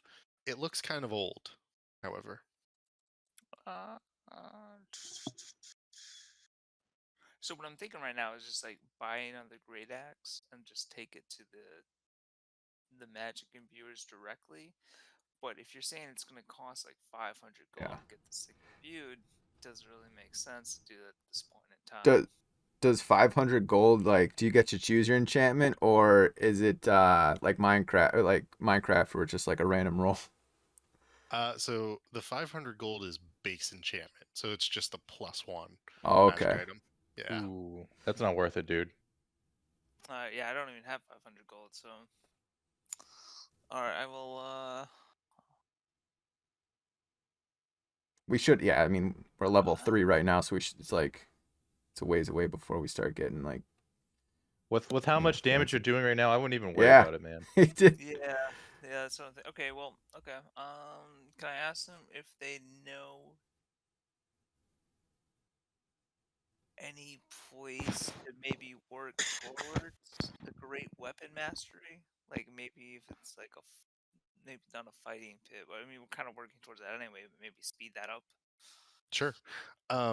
So there's always the Field of Triumph, um, which is effectively like a coliseum, but people go and work out there, and it's all the way on the far western side of the city, actually over by the gates out to the beach, and people go there to work out, to train.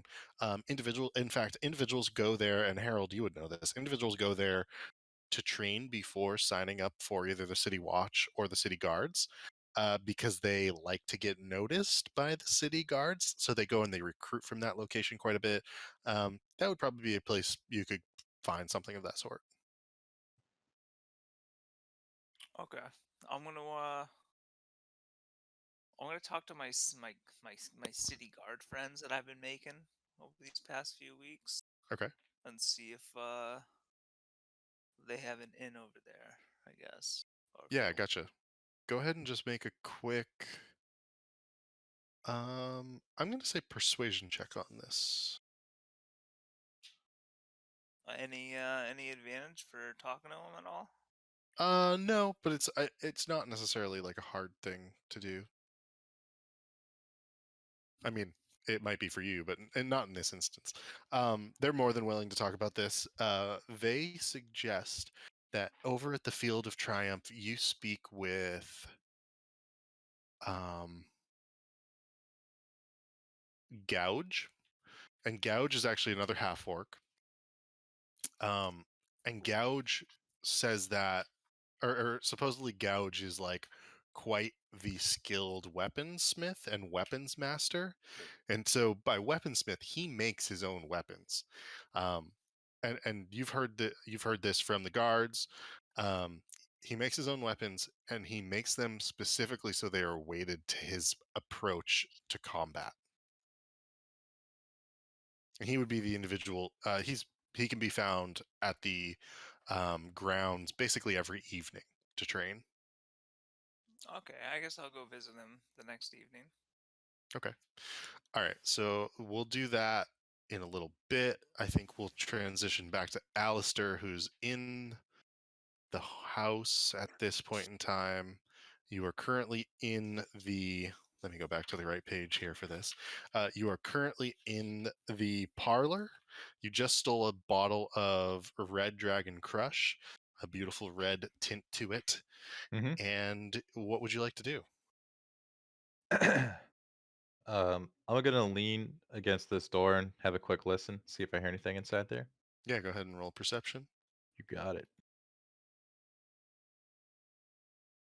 Uh, no sound emanates from the room beyond. I'm popping in, going Gotcha. inside that room. You do so. I wonder if that's. Oh, that's perfect. So you enter, Ooh. and it is a trophy room. The den has the heads of various beasts mounted on the walls, gleaming suits of armor standing at attention in multiple locations. There's a bearskin rug, and overstuffed chairs fill this room.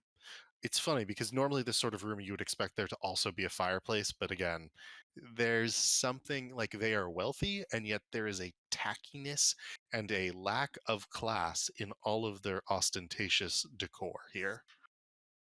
All right.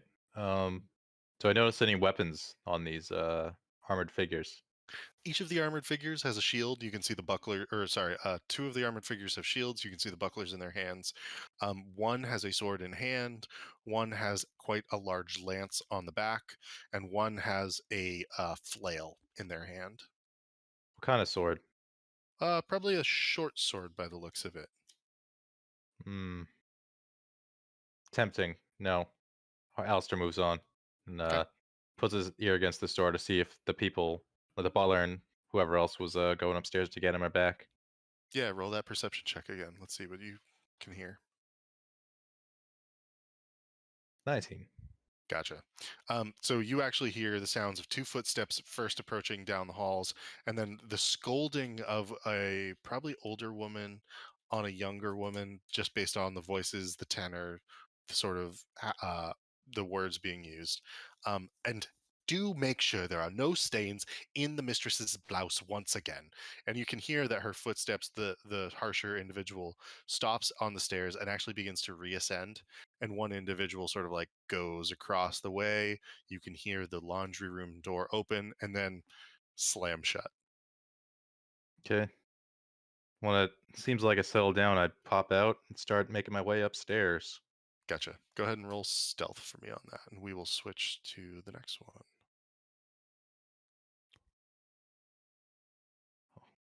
27. Nice. That is a hell of a stealth roll. Mm-hmm. Oh, don't look. It's actually accidentally gonna delete X for a moment. There we go. All right. This, that. You are going to be at the top of those stairs here. You see a window. Or sorry, that you see there's a door to your right. There is a hallway or like an entryway here. There's a door to the southeast here, and there's a door to the south here, as well as a door to your north there. Uh, I'm going to put my ear up against this door and see if I hear anything. Gotcha. A lot of perception rolls. 15. Okay. So which door is it? The door to the north. That North. is awesome. Um, that room has no sound emanating from it at this time. And jiggle the doorknob, see if it's open. It's actually locked. All right. Alistair rubs his hands together and proceeds to try to pick the lock. Yeah, go for it. Sleight of hand. Yep. 18. Not too much trouble with this. It takes a few tries and you get it open, and you open into what is very clearly a beautiful ballroom. This ballroom, yeah. And I will open this up for you. This place is huge. Yes, it is. So there's a beautiful ballroom, 20-foot plus ceilings here. It's pretty immaculate, frankly. There's a marble floor, and you suddenly realize they've pumped all of their wealth probably into this room. Nothing else in the house compares to this. They have made it quite immaculate. You also suspect that there's not the correct number of tables in this room. There's 3 tables along the eastern wall. There are large murals along the western wall, an unlit fireplace all the way across from you. Gilded mirrors, tasseled tapestries, stained glass lamps festoon the walls. Mounted above a fireplace is a stag's head made of blown glass. The veined marble floor is polished to a mirror-like sheen. Tacky crystal chandeliers dangle from the ceiling, which has a mural depicting an orgy painted on it. Oh. Yep. Alistair raises an eyebrow and is like, well, then just leaves this room. And do I perceive any stairs like around here? Or is it, Stairs? it's just the 2 doors like It's just the 2 doors. Yep. hmm. All right. Well, I guess I'd go into this door first and Sure. listen in. Yeah. Go ahead and give perception check. Ooh, 7. You make out no sound from the room beyond. Okay. I'll give the door handle a little jiggle there, see if it's locked or unlocked. Okay. It is unlocked. Okay. Before I do that, I'm gonna go over to this door and listen, see if I hear anything. Yeah, make a perception check on that as well. Oof. 8. Okay. Pressing your ear against the door, you suddenly hear the laughter of one, no, wait, you think maybe 2 children, and then a nursemaid, someone saying something to them. It's muffled. You can't quite make out what's fully happening, but there are voices beyond that door. All right, go to this door and open it. Okay. You enter into what is both foyer and bath chamber. There's a door to the south as well. It is ever so slightly ajar. It looks like there's a bedroom beyond this. All right, let me quick listen here. Yeah. 11. Nothing once again, and in fact, you can hear the children. It sounds like running around, and the nursemaid or someone yelling, "No, no, no! Come back over here!" in the other room, back in the other direction. Okay. Then I'm gonna if this is unlocked, I'd go inside here. Gotcha. And you've pushed the door fully open at this point, and you can see down into the street, and the carts and the traffic continues to go by. This is just a guest room. Nobody is currently in this room by the looks of it, and you can tell that it's a guest room because there are no personal effects to it whatsoever. It is not barren or boring. It's nicely furnished, and yet it it doesn't have the sort of things that you might have in your bedroom. Okay. Hmm. So I have not found the master bedroom yet. Well, right. I'm gonna go back here, and then if I don't think there's anybody in the hallway, then I'm gonna leave here. Gotcha. You listen. Doesn't sound like there's anybody in the hallway beyond.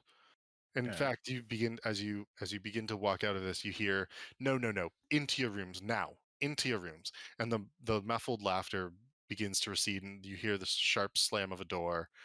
And it sounds like something has receded in the area beyond that room.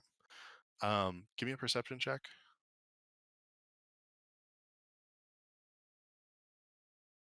12. You do hear footsteps, and you hear the door from that room beginning to open, Alright. Running down the stairs. running down the stairs. And as you do so, you hear the door open and close, and we'll bring you back down. It's getting dicey. So you are on the stairs, and it sounds like somebody's coming down after you, but they haven't come around that corner yet. Alright. I'm gonna run around here and then pop in this room if the door's unlocked. Okay, you attempt to go into that room. Let me just double check it.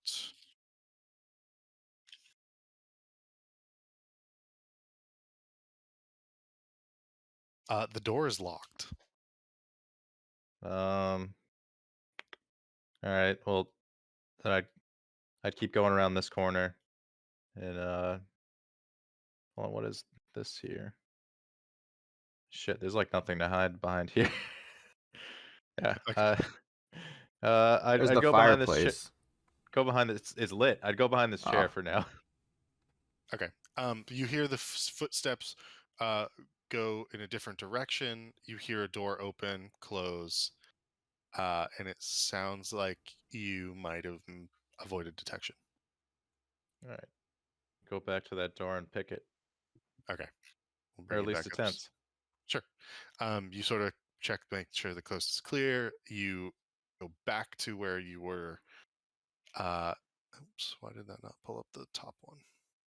Oh no, let's talk about this door here, the one that's locked. Oh. So you want to be on this floor? Gotcha. Yeah. Yeah. Go ahead and roll sleight of hand. 20. Okay, you like slip in the picks, and you're just real quick. This opens into a study. Ooh, okay. All right, so this study, let me describe this to you.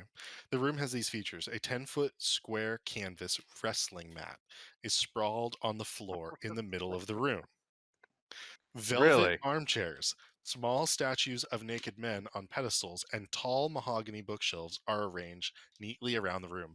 Mind you, everything I am reading is directly from the Waterdeep Dragon Heist book.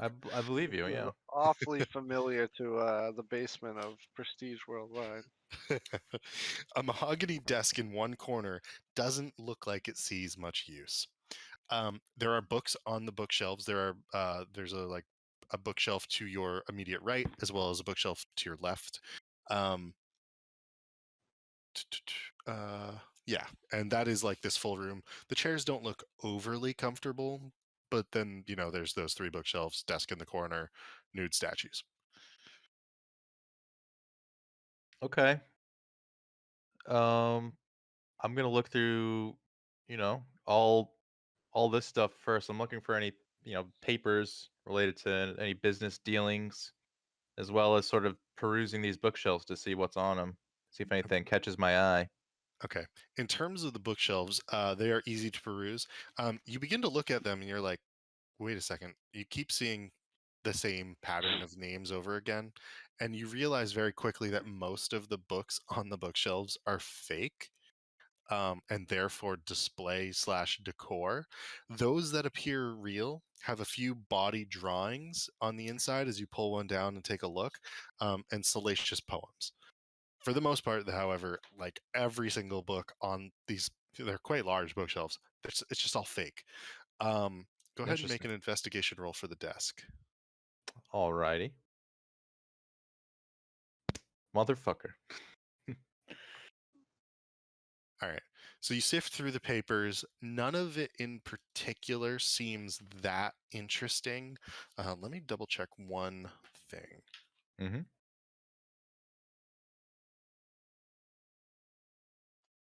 Um,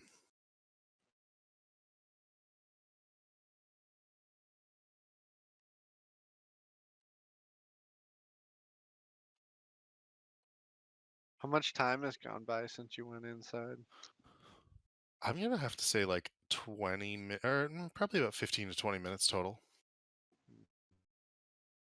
You do find one piece of paper that looks more recent than the others.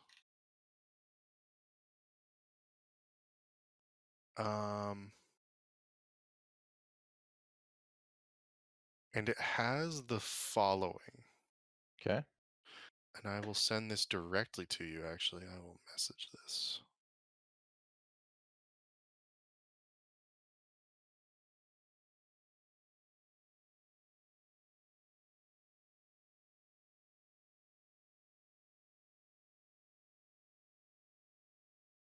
And you find this one paper. So that one sort of piques your interest out of the rest of the papers.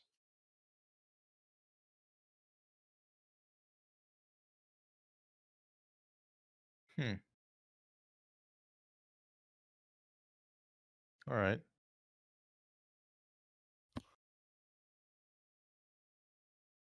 Uh, sure.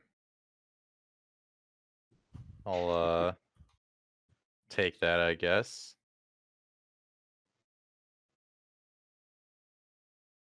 Harry gets nervous and rings the doorbell. Okay. You're standing in this study and you suddenly hear this dung dung dung dung dung dung dung from out on the street. Harold, you're standing there ringing the bell, and you do see what appears to be a butler exit the front door of the building. He begins to approach you. Alistair, is there anything in particular you would like to be doing as you hear the front door open and close after Harold rings the bell? I would. Well, I'm getting ready to leave the room. Before I would eye this mat and think if I could take it with me or not. It would be difficult. It's 10 by 10 foot rug, effectively, right? Yeah. You could carry it yourself. The weight of it is awkward, but feasible. Um, it's the awkwardness that you sort of are struggling with. All right. He takes a mental note and then begins to get ready to leave the room. Okay. You hear the front door open and close. Harold, this stern-looking. I mean, if you've ever seen Downton Abbey, it's like the butler from Downton Abbey, right? He's got like a full suit on, petticoat, stern-looking. Can I help you? Harry is full smiles. Okay. Without And I'd like use this opportunity to try to go towards the other place I was upstairs, like this way. Gotcha. So you want to go back up into? Yeah, I'll let Okay. you do your thing with Harry, but that's what I'd be doing during this. Cool. Harry, what are you doing? good day, sir. And then Harry tries to. Is this like a gate, like the tall? Yeah, it's like a wide wrought gate? iron 12 Yeah, yeah, foot yeah. gated So fence. Harry's been making himself some crude business cards at home, so he hands one through the slat for his reads um, Detective Harold Alcantara, wizard with a prestige worldwide stamp on the corner. And Gotcha. he says, "My name's Harold. I was hired a private detective, and I was just led to this beautiful home. I was Uh, hoping to speak to the owners. Just had a few questions. the masters and mistress are not in, nor do they take solicitations. I am sorry. And he almost begins to go and turn around. And then he stops and he goes, "Wait, do you wish to speak to the master and mistress? On whose authority or business, may I ask?" On my own, Detective Th- Harry. Then I am sorry to say that you will not be speaking with them. Please have a good day, sir. Excuse me, sir. But if I were to be on the Unless authority of someone, unless you are with the City Watch, my master and mistress have no desire to speak with you. Go ahead and roll a persuasion check as you're doing this, just to see where that's at a little bit.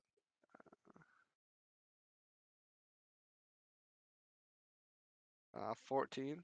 Okay. And this is more of like a guide as to the conversation. And he goes, Mhm. "Look, if they are in trouble for some reason, we would speak to the City Watch, and frankly, they would not do so without a solicitor. If they are not in trouble, you may have a good day, sir."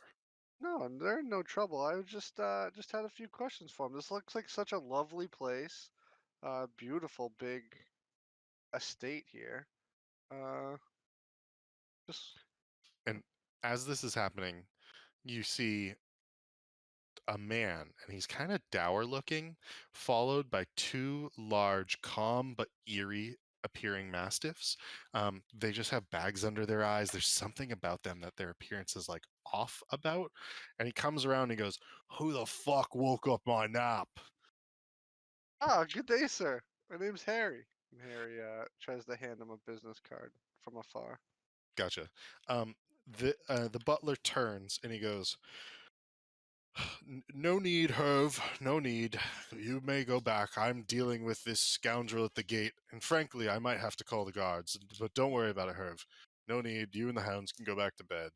And Herv, who's gotten like, you realize he's not in his pajamas, but he's in like his like nightgown or something. Effectively, he goes, "Oh, come on, boys," and he begins to go back down.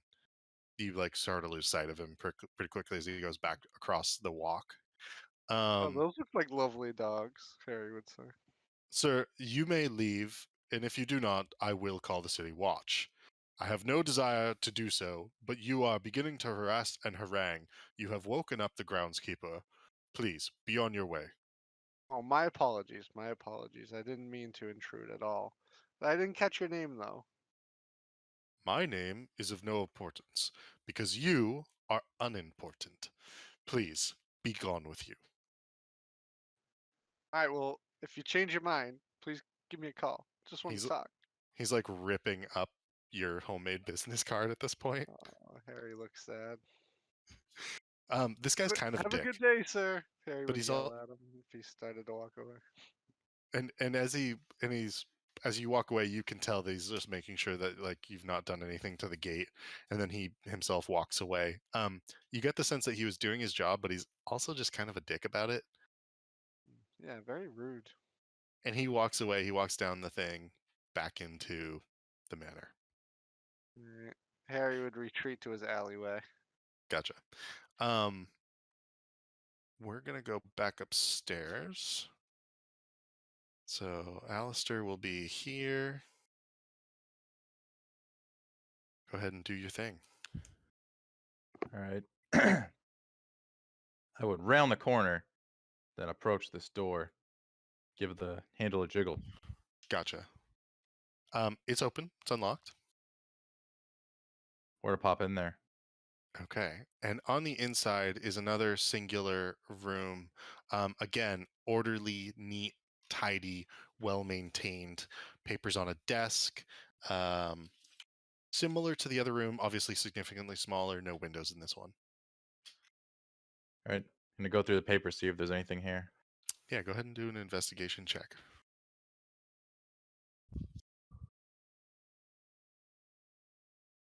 Come on.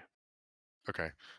There appears to be one letter that sort of catches your eye, and quickly glancing at it, what you can tell and see is that there's something about parties that the Grail Huns attend elsewhere, and that when they go off on these parties are the only time. And you realize that this guy, the person writing this, is probably the butler. It's the only time that he doesn't have to serve the master, and that he can leave. And if they go to these parties, they generally go to them for like 2 or 3 days in other sections of the city or out in the country. They're able to leave and, like, he's able to have a vacation, essentially, the butler. But that these parties happen, um, he says that they happen at odd times. They don't normally happen on like festival schedules or holiday schedules, but the schedules are off. Okay.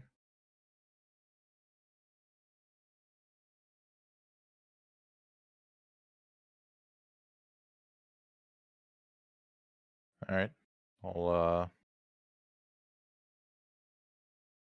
I'll leave here and then give this door handle a jiggle. It's unlocked. Okay. Let's go inside here then. Okay. And as you do so, you open this door and you quickly realize that there is a pair of feet on top of the bunk immediately to your right, with a body facing away from you. Otherwise, at a quick glance, it appears that there are many different bunks, all of them empty. All right. We're gonna leave here. Okay, you do so, and the individual does not seem to stir. It doesn't seem you've disturbed them. And back down. Yep. Okay. Going back down onto the first floor, you're creeping back down into the laundry room at this point. Yep. You can hear the butler shutting the door and going into a different area. You're not Back sure out where. this window. Okay. You sneak back out the window. There's nobody in the laundry room. Close the Close. window behind you. Yep. So the balcony I was looking at before, would Yeah. I suspect that would lead me to a different part of the house I haven't been in? Yes, you do think so far. Um. hmm. All right. Uh, Alistair quickly looks through his bag. Let's see here. Do I have a tool for the job?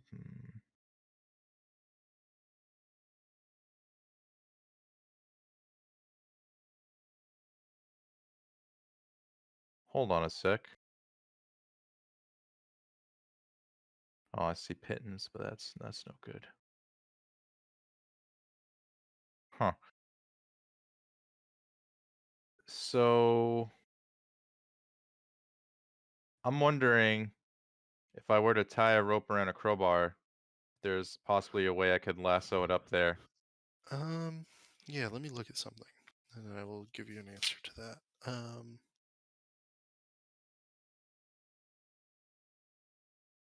Some sort of makeshift grappling hook is what I'm going with. So you do know that the balcony, so you can see this. The large balcony is enclosed by an ornate wrought iron railing. So you can attempt to use your rope and to make a makeshift grappling hook in some way to get that through. Okay, as long as there's no way, like obvious way to climb up, then that would probably be what I'd try. There is no obvious way to climb up. Yeah. Okay. All right. We're going for it. Okay. Give me a. Oh gosh, what would you like to roll for this? Uh, I don't know. Yeah, you tell me, boss. All right, let me just look for a moment and think about this. It's probably going to be. Oh God. What do you I- roll when you're like in a cave and like, trying to do stuff like that? It's Just make it it's hard. it's either. So funny enough, I actually think it's either acrobatics or. Yeah, let's go with let's go with. I don't want to do a strength check, but I feel like it might be a strength check. Okay. Yeah, go with the strength check because you're trying to toss a crowbar. It's like throwing a javelin almost in some ways. So I'm going to say strength check. But I could be like twirling it around, using the momentum. Yeah, you could. If But you either way, want to, the crowbar is heavy, so strength it yeah, is. I think strength makes the most sense. Okay, so it's like a straight strength check. I guess they're both the same for me either way. Yeah. Oh boy, a 3. Okay, so the first one just goes up into the air and falls back down with like a thud into the snow. It actually doesn't make like noise or anything, so that wasn't an issue. But you can definitely you can try again without too much trouble. All right. Alistair kind of shakes his head. He's like, "All right, one more time." 14. Okay, so it goes up and you swing it and you let go of it, and it reaches up and it almost gets through the bars, like it goes halfway through, and it makes a bit of a racket because it's a crowbar on wrought iron, some sort of wrought iron balcony edge, right? And then it bounces back down. Hmm. Oh man, this isn't looking good. Uh,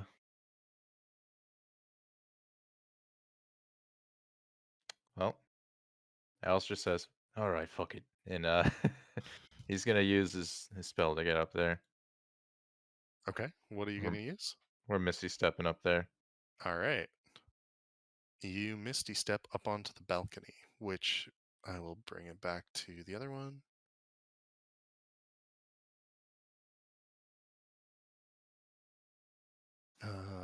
And you can actually see quite a bit at this point because of that, because you're up on the balcony. You can see the wall and the tops of the trees. And so as you misty step up onto the balcony, and where'd you go? Put you right up here. What you see is the following: so you see the wrought iron railing, and it has lounge chairs neatly arranged on it. The ground is 20 feet below, and there is a glass door leading into what is very clearly a master bedroom of some sort just beyond. And I will open up this area so you can see a fireplace. The fireplace is ever so slightly lit. It looks like it's probably not well maintained right now. And oops, it's not well maintained right now, but it's there. You know what I mean? And you can sort of see a bed over in one side. There's no children. Not This at this moment. Nope. is this one level higher? Nope, it's the same area. You heard, knowing where you heard the children probably running around in this room, but there is a door to the south here. Can you see that now? To the Yeah, south, yeah, there's yeah, a yeah. little door. They might have gone in there, but you're not sure. Okay. So I think they might have just been put to bed or something. Yeah. Okay. All right. I'm gonna just wait a moment and see if any see if it's settled down or if there's any disturbances for a good 5 minutes before I do anything. Okay. Nope. Nothing seems to happen. You don't hear anything. You don't see anything. All right, we're going in. All right. You step into this room, and I'm actually just going to do this because it'll be easier to remove everything. Um, and stepping into this room, you see a bedroom, and you see a washroom off to the side. This washroom, the curtains are actually open. The bedroom has a pretty nice bed. Um, A locked wooden trunk rests at the foot of a large canopied bed in the southwest corner. A claw-footed bathtub sits in the northwest alcove near a freestanding mirror and a privacy screen that is currently set to the side. Hanging above a fireplace in the southeast corner is a shield that bears the Grailhund coat of arms. Logs are stacked neatly next to the hearth. A tall mahogany wardrobe is sort of spilling some expensive-looking gowns and dresses out of it, and you just step through from the balcony. There is a door to the south as well. First things first, Alistair takes this chair and moves it to the door over here. Gotcha. And you jam it up against it. Yep. Gotcha. Done. All right. Then he goes to this chest and he's gonna see how hard it is to open, and he's probably gonna give it a pick. Okay. The chest. It is locked, and go ahead and give it a roll if you would like. You got it. 17.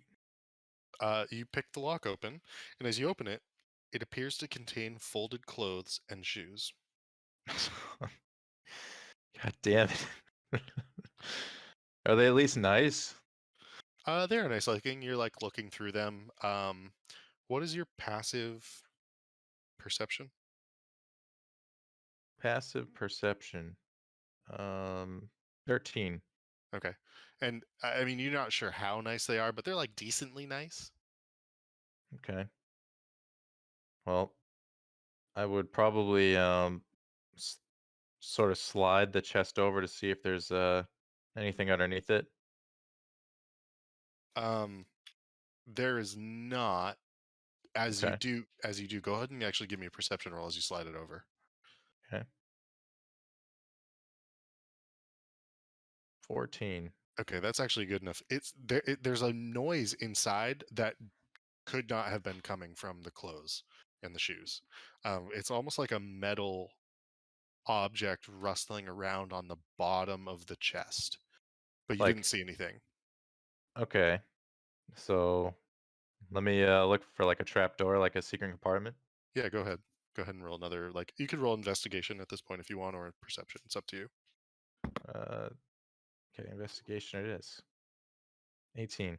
Yeah. So you reopening the chest and looking around and feeling around, you do find like a slide. There's a little bit of a slide to the quote unquote bottom of the chest, and it opens up a slight little compartment Mm-hmm. that holds two symbols and two robes, each red and gold in color. The symbols looks like this. And again, I will send you that directly. Okay.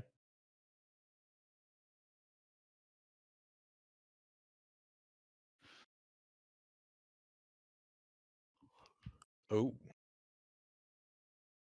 that's a cool looking symbol.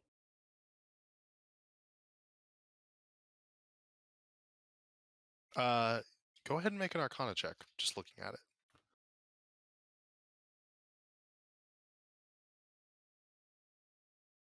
So you Big don't ol' recognize. 7. Yeah, you don't recognize it. It's definitely a holy symbol of some type, but you're unsure as to like the denomination. Okay. Well, I'm gonna take one set. Of robes and symbols. Yep. Gotcha. You do so. Um, okay, and then I will look around. If this is like a nightstand or like that, like if this is a bookshelf, I'd go through these looking for papers, documents. Yeah, so it's a nightstand. There are no documents on it. It doesn't have a drawer or anything. Okay. There's a dresser back behind you next to the door. Okay. Otherwise, there isn't really anything in this room where you might find documents. Okay. All right. Then I got to. So this is this fireplace being used? It's got embers in it, mostly to like be able to start a fire quickly, but not really actively. Like, there's no active fire really. All right. Well, I'd go and like sort of, try to push in these stones along the edge there, see if any of them move. Yeah, roll an investigation check. Investigation. 9. Um, Pushing, pulling, trying to move on the stones, looking for some sort of secret compartment. Nothing budges. Give me a perception. Actually, you said your passive perception is 13. That's probably good enough to hear this. You do hear footsteps coming probably up the stairs or somewhere outside of that room. towards the door to this room. Okay. Time to leave. Okay. We leave. And as you're opening and closing the glass door, you see the handles and the chair budging but not moving. And so you have successfully blocked the door. And suddenly you hear a pounding of children. Children, let me in. I can't believe that you got out of that locked bedroom. And you can hear like the strict voice of a woman again. What are you doing? I'm leaving. Okay, so let me open up some of this so you can see more. Okay. So you already know, like, obviously what the courtyard looks like. Mhm. You can see the tops of these roofs. They are roughly an extra 5 feet above where you are at this point in time. So you can't see like fully over them, like into the courtyard below, but because you've been in the courtyard, like you theoretically know what's there. Yeah. Um, you can see that these roofs are another 5 feet up from you. The courtyard is empty. Harold is down there in the street. You cannot see him from your current vantage point because he's probably somewhere behind the ballroom. Mhm. What would you like to do? So I would try to quickly, like, how far up am I right now? 20 feet. All right. So yeah, I'd grab my rope and tie it around one of these bars and then just shimmy down real quick. Okay. Give a sleight of hand just to see how quickly you tie it. 27. Zero issues with it. You quickly toss a knot around and then you shimmy down, no problems. And this, you can hear suddenly, like, I can't get in the door. I think something's wrong. The children aren't answering me. And they're like, we're still stuck in the room. You suddenly hear a shout through the glass. And she's like, what? What is happening? So you begin to hear commotion inside. You're down on the ground floor. And if you want, I can bring us back to the other one. Sure. Let's go to this. And so you're basically in the same spot. Mhm. And am I able to get my rope back? You are not. Is currently still tied to the top. So unless you want to climb back up, untie it, and then drop down. Or do you have mage hand or something? You could try to untie it with Yeah. that. Yeah, yeah.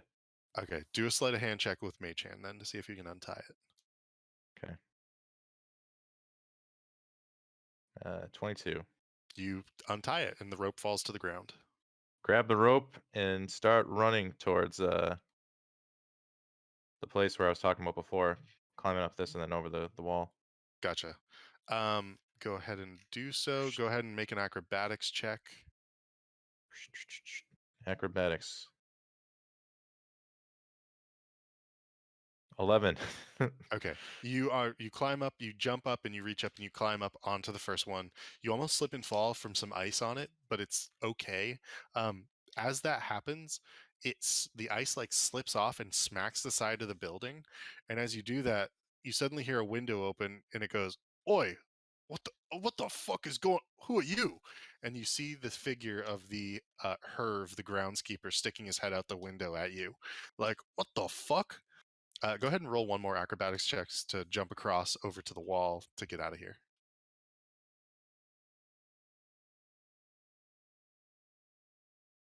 Okay, that's actually 12. good enough. You jump over across the wall, and you can sprint across the wall and then down and out if you so wish. You got it. And you do so successfully. And at this point, like you hear shouting, and somebody's like, "Get the gods! Get the gods! There's somebody in here!" But you can disperse into the city as you wish at this point in time. Okay. I do that. Okay. Um, what would you like to do?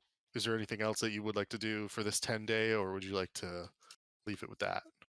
I'll leave it with that for now and meet up with my contact next time. Okay. The rest of you, is there anything else you would like to do for the 10-day?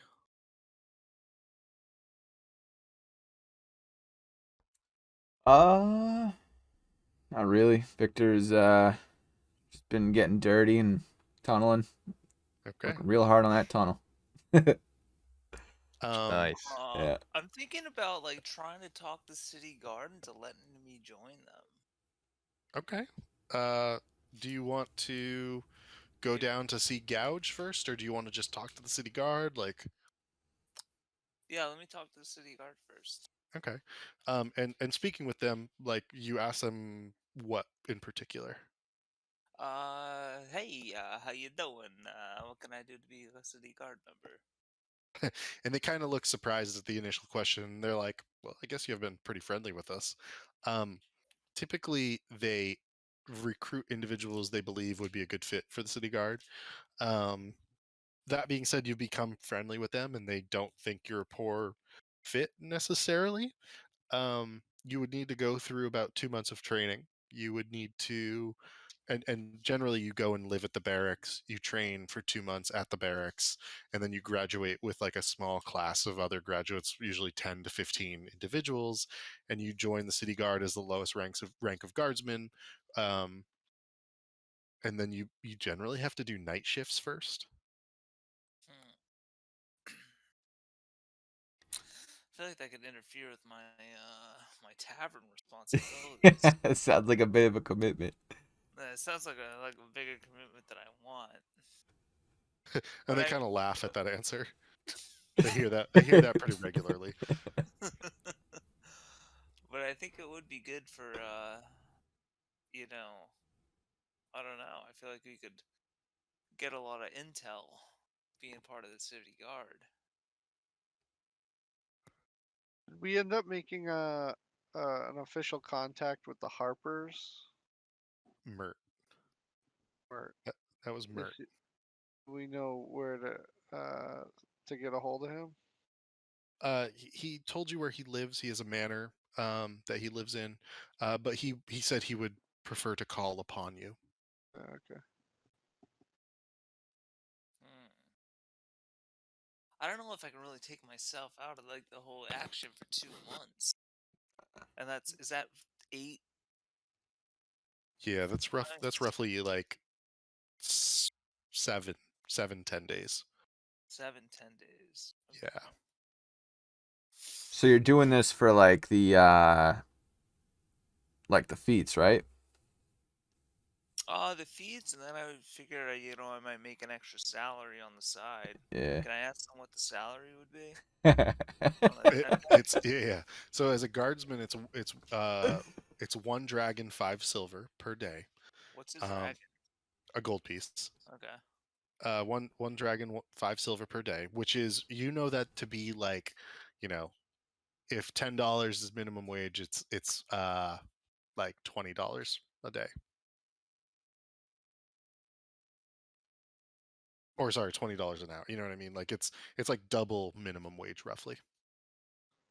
Okay, so it's not good, but it's It's not not terrible, terrible. not great. It's a job. That's a job. I can get myself into some sort of shenanigans.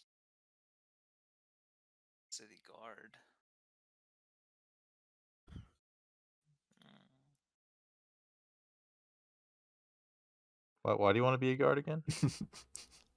I will for extra money and getting intel and contacts where, like, if we're going to like loot a place or we're doing something, and then I see the guard approach, you're just like, oh hey guys, it's me. We're just doing our thing. Don't worry. And then I'll shoot the shit with them, and then they'll go on their way. You know. Sure, yeah. I bet the guards get like sweet like bribes. Buy all kinds of bribe money involved. Ooh, that's true too. Yeah. Some shakedowns. That's what I was more or less what I was thinking. We could just bribe them. Yeah, but We then could be the like ones if who you want the does feat, that. and speak of money, if you want the feat to you just like pay them, be like, hey, could you like train me to use like train me on your you know when you have time off, and then you just pay them.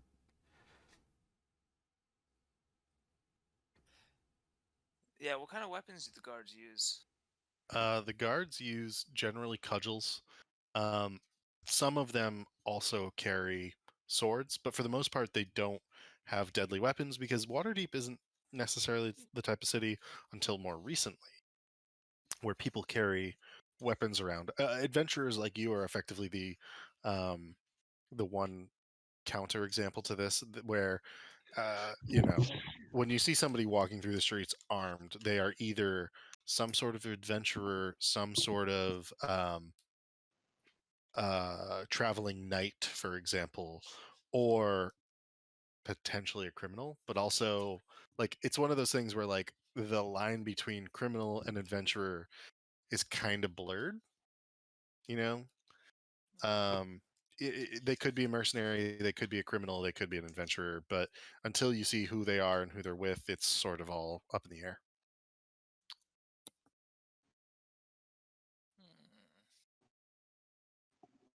I feel like we could get some story paths going down if I'm like a city guard. Do it, man. It's up to you. You do you, brother. Yeah. I'll be like, okay, so I want to join the city guard. How do I sign up? Okay, they bring you over to the local guard station, which is effectively. Have you ever seen like police boxes, like the TARDIS, basically from Doctor Who, like the old timey police boxes that they have in the UK?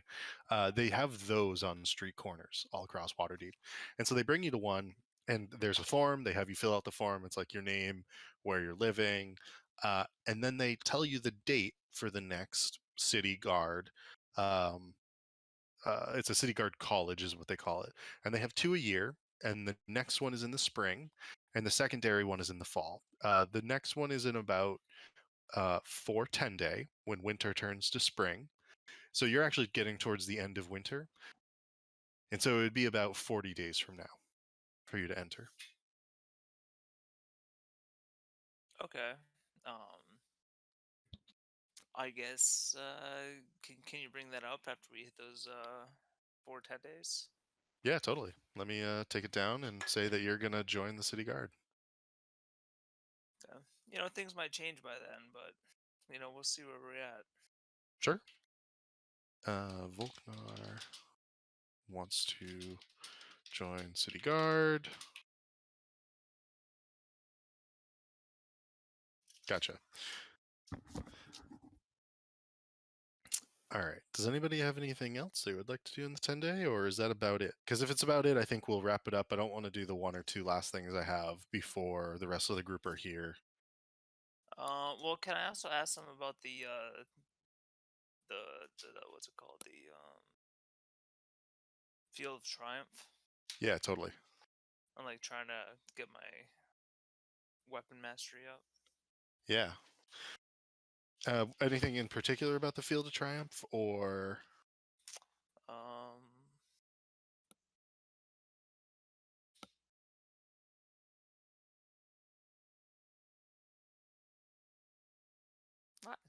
not really. I mean, I already know that that's where kind of like the city guard tries to recruit from. They fight with weapons. Uh, is it all like what kind of people or humanoids? Like, yeah, humans go there. Do half orcs go there? yeah, Do elves totally. go there? Gouge himself is actually a half orc, so it's all types of people. Anyone who wants to train martially generally goes there, and traditionally, before some of the gang violence that has really overtaken the dock ward in particular, there it was not uncommon to see Zentarum mercenaries consistently training there. But because of the current violence, the Zents in particular have stuck to like their tavern, like the Night in Shadow, the one that you guys saw in the very first session, for example. So there's actually fewer people training there, but those that are there are some of the most dedicated folk probably in the city. Okay, maybe I'll go train there like once or twice a 10 day. Gotcha. And training there, you go there during the day or in the evening in particular, or doesn't you don't care? Do I have any responsibilities at the tavern? I mean, yeah. So it depends on like you guys are doing like a bunch of different things, right? And so the fewer things or the more things that you do during the 10-day, the less time you invest in the tavern. So therefore, the less of a bonus that you get to increasing your potential for profit when you guys do that roll. Yeah, I mean, I guess like going during the day would be better than going at night. Okay. The tavern's busy. Okay. And so you go during the day. There are multiple individuals you can spar with. I'm going to say that you gain, and depending on how many days you want to do this, we can begin to take stock as well of like how many days of training that you put in to get towards like your feet. Yeah, I guess I'll just go down there like 2 days, 2 times a day. I mean, 2 times a week. Okay.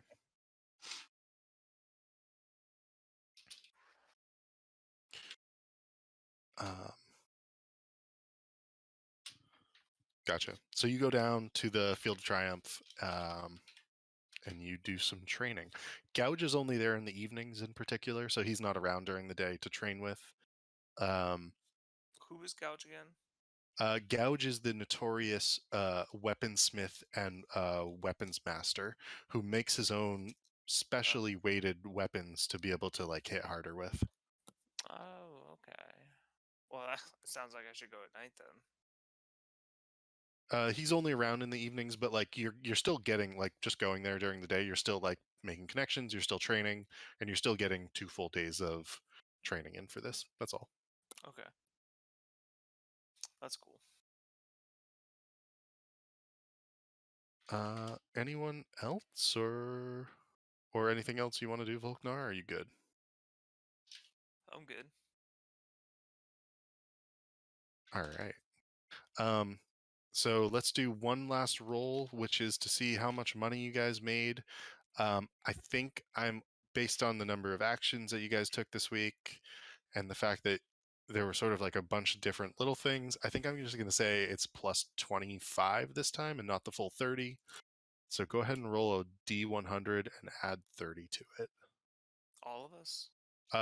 Whoever's going to be the person for this week for the tavern. Volknar. Roll Want me it. to roll Roll it. a D100? Do it. Yep. Roll. 46. Not bad.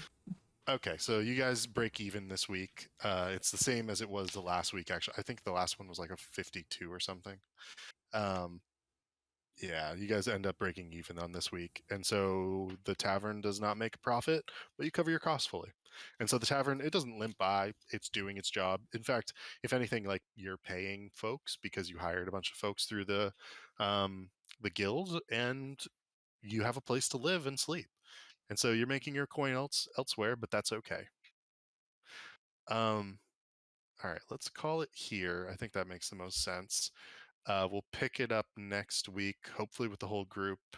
I think we're at a point where for the next session, we definitely need the whole group only to move forward based on where you guys are at. So if we can't do the whole group, I think it probably makes sense to push it if we can. So I'll just put a message out saying that to everyone.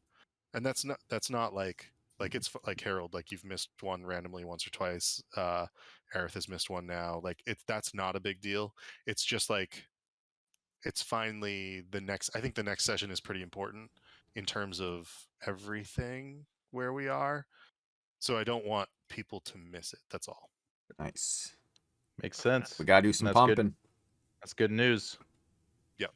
So we'll play session 10, and we will keep it moving.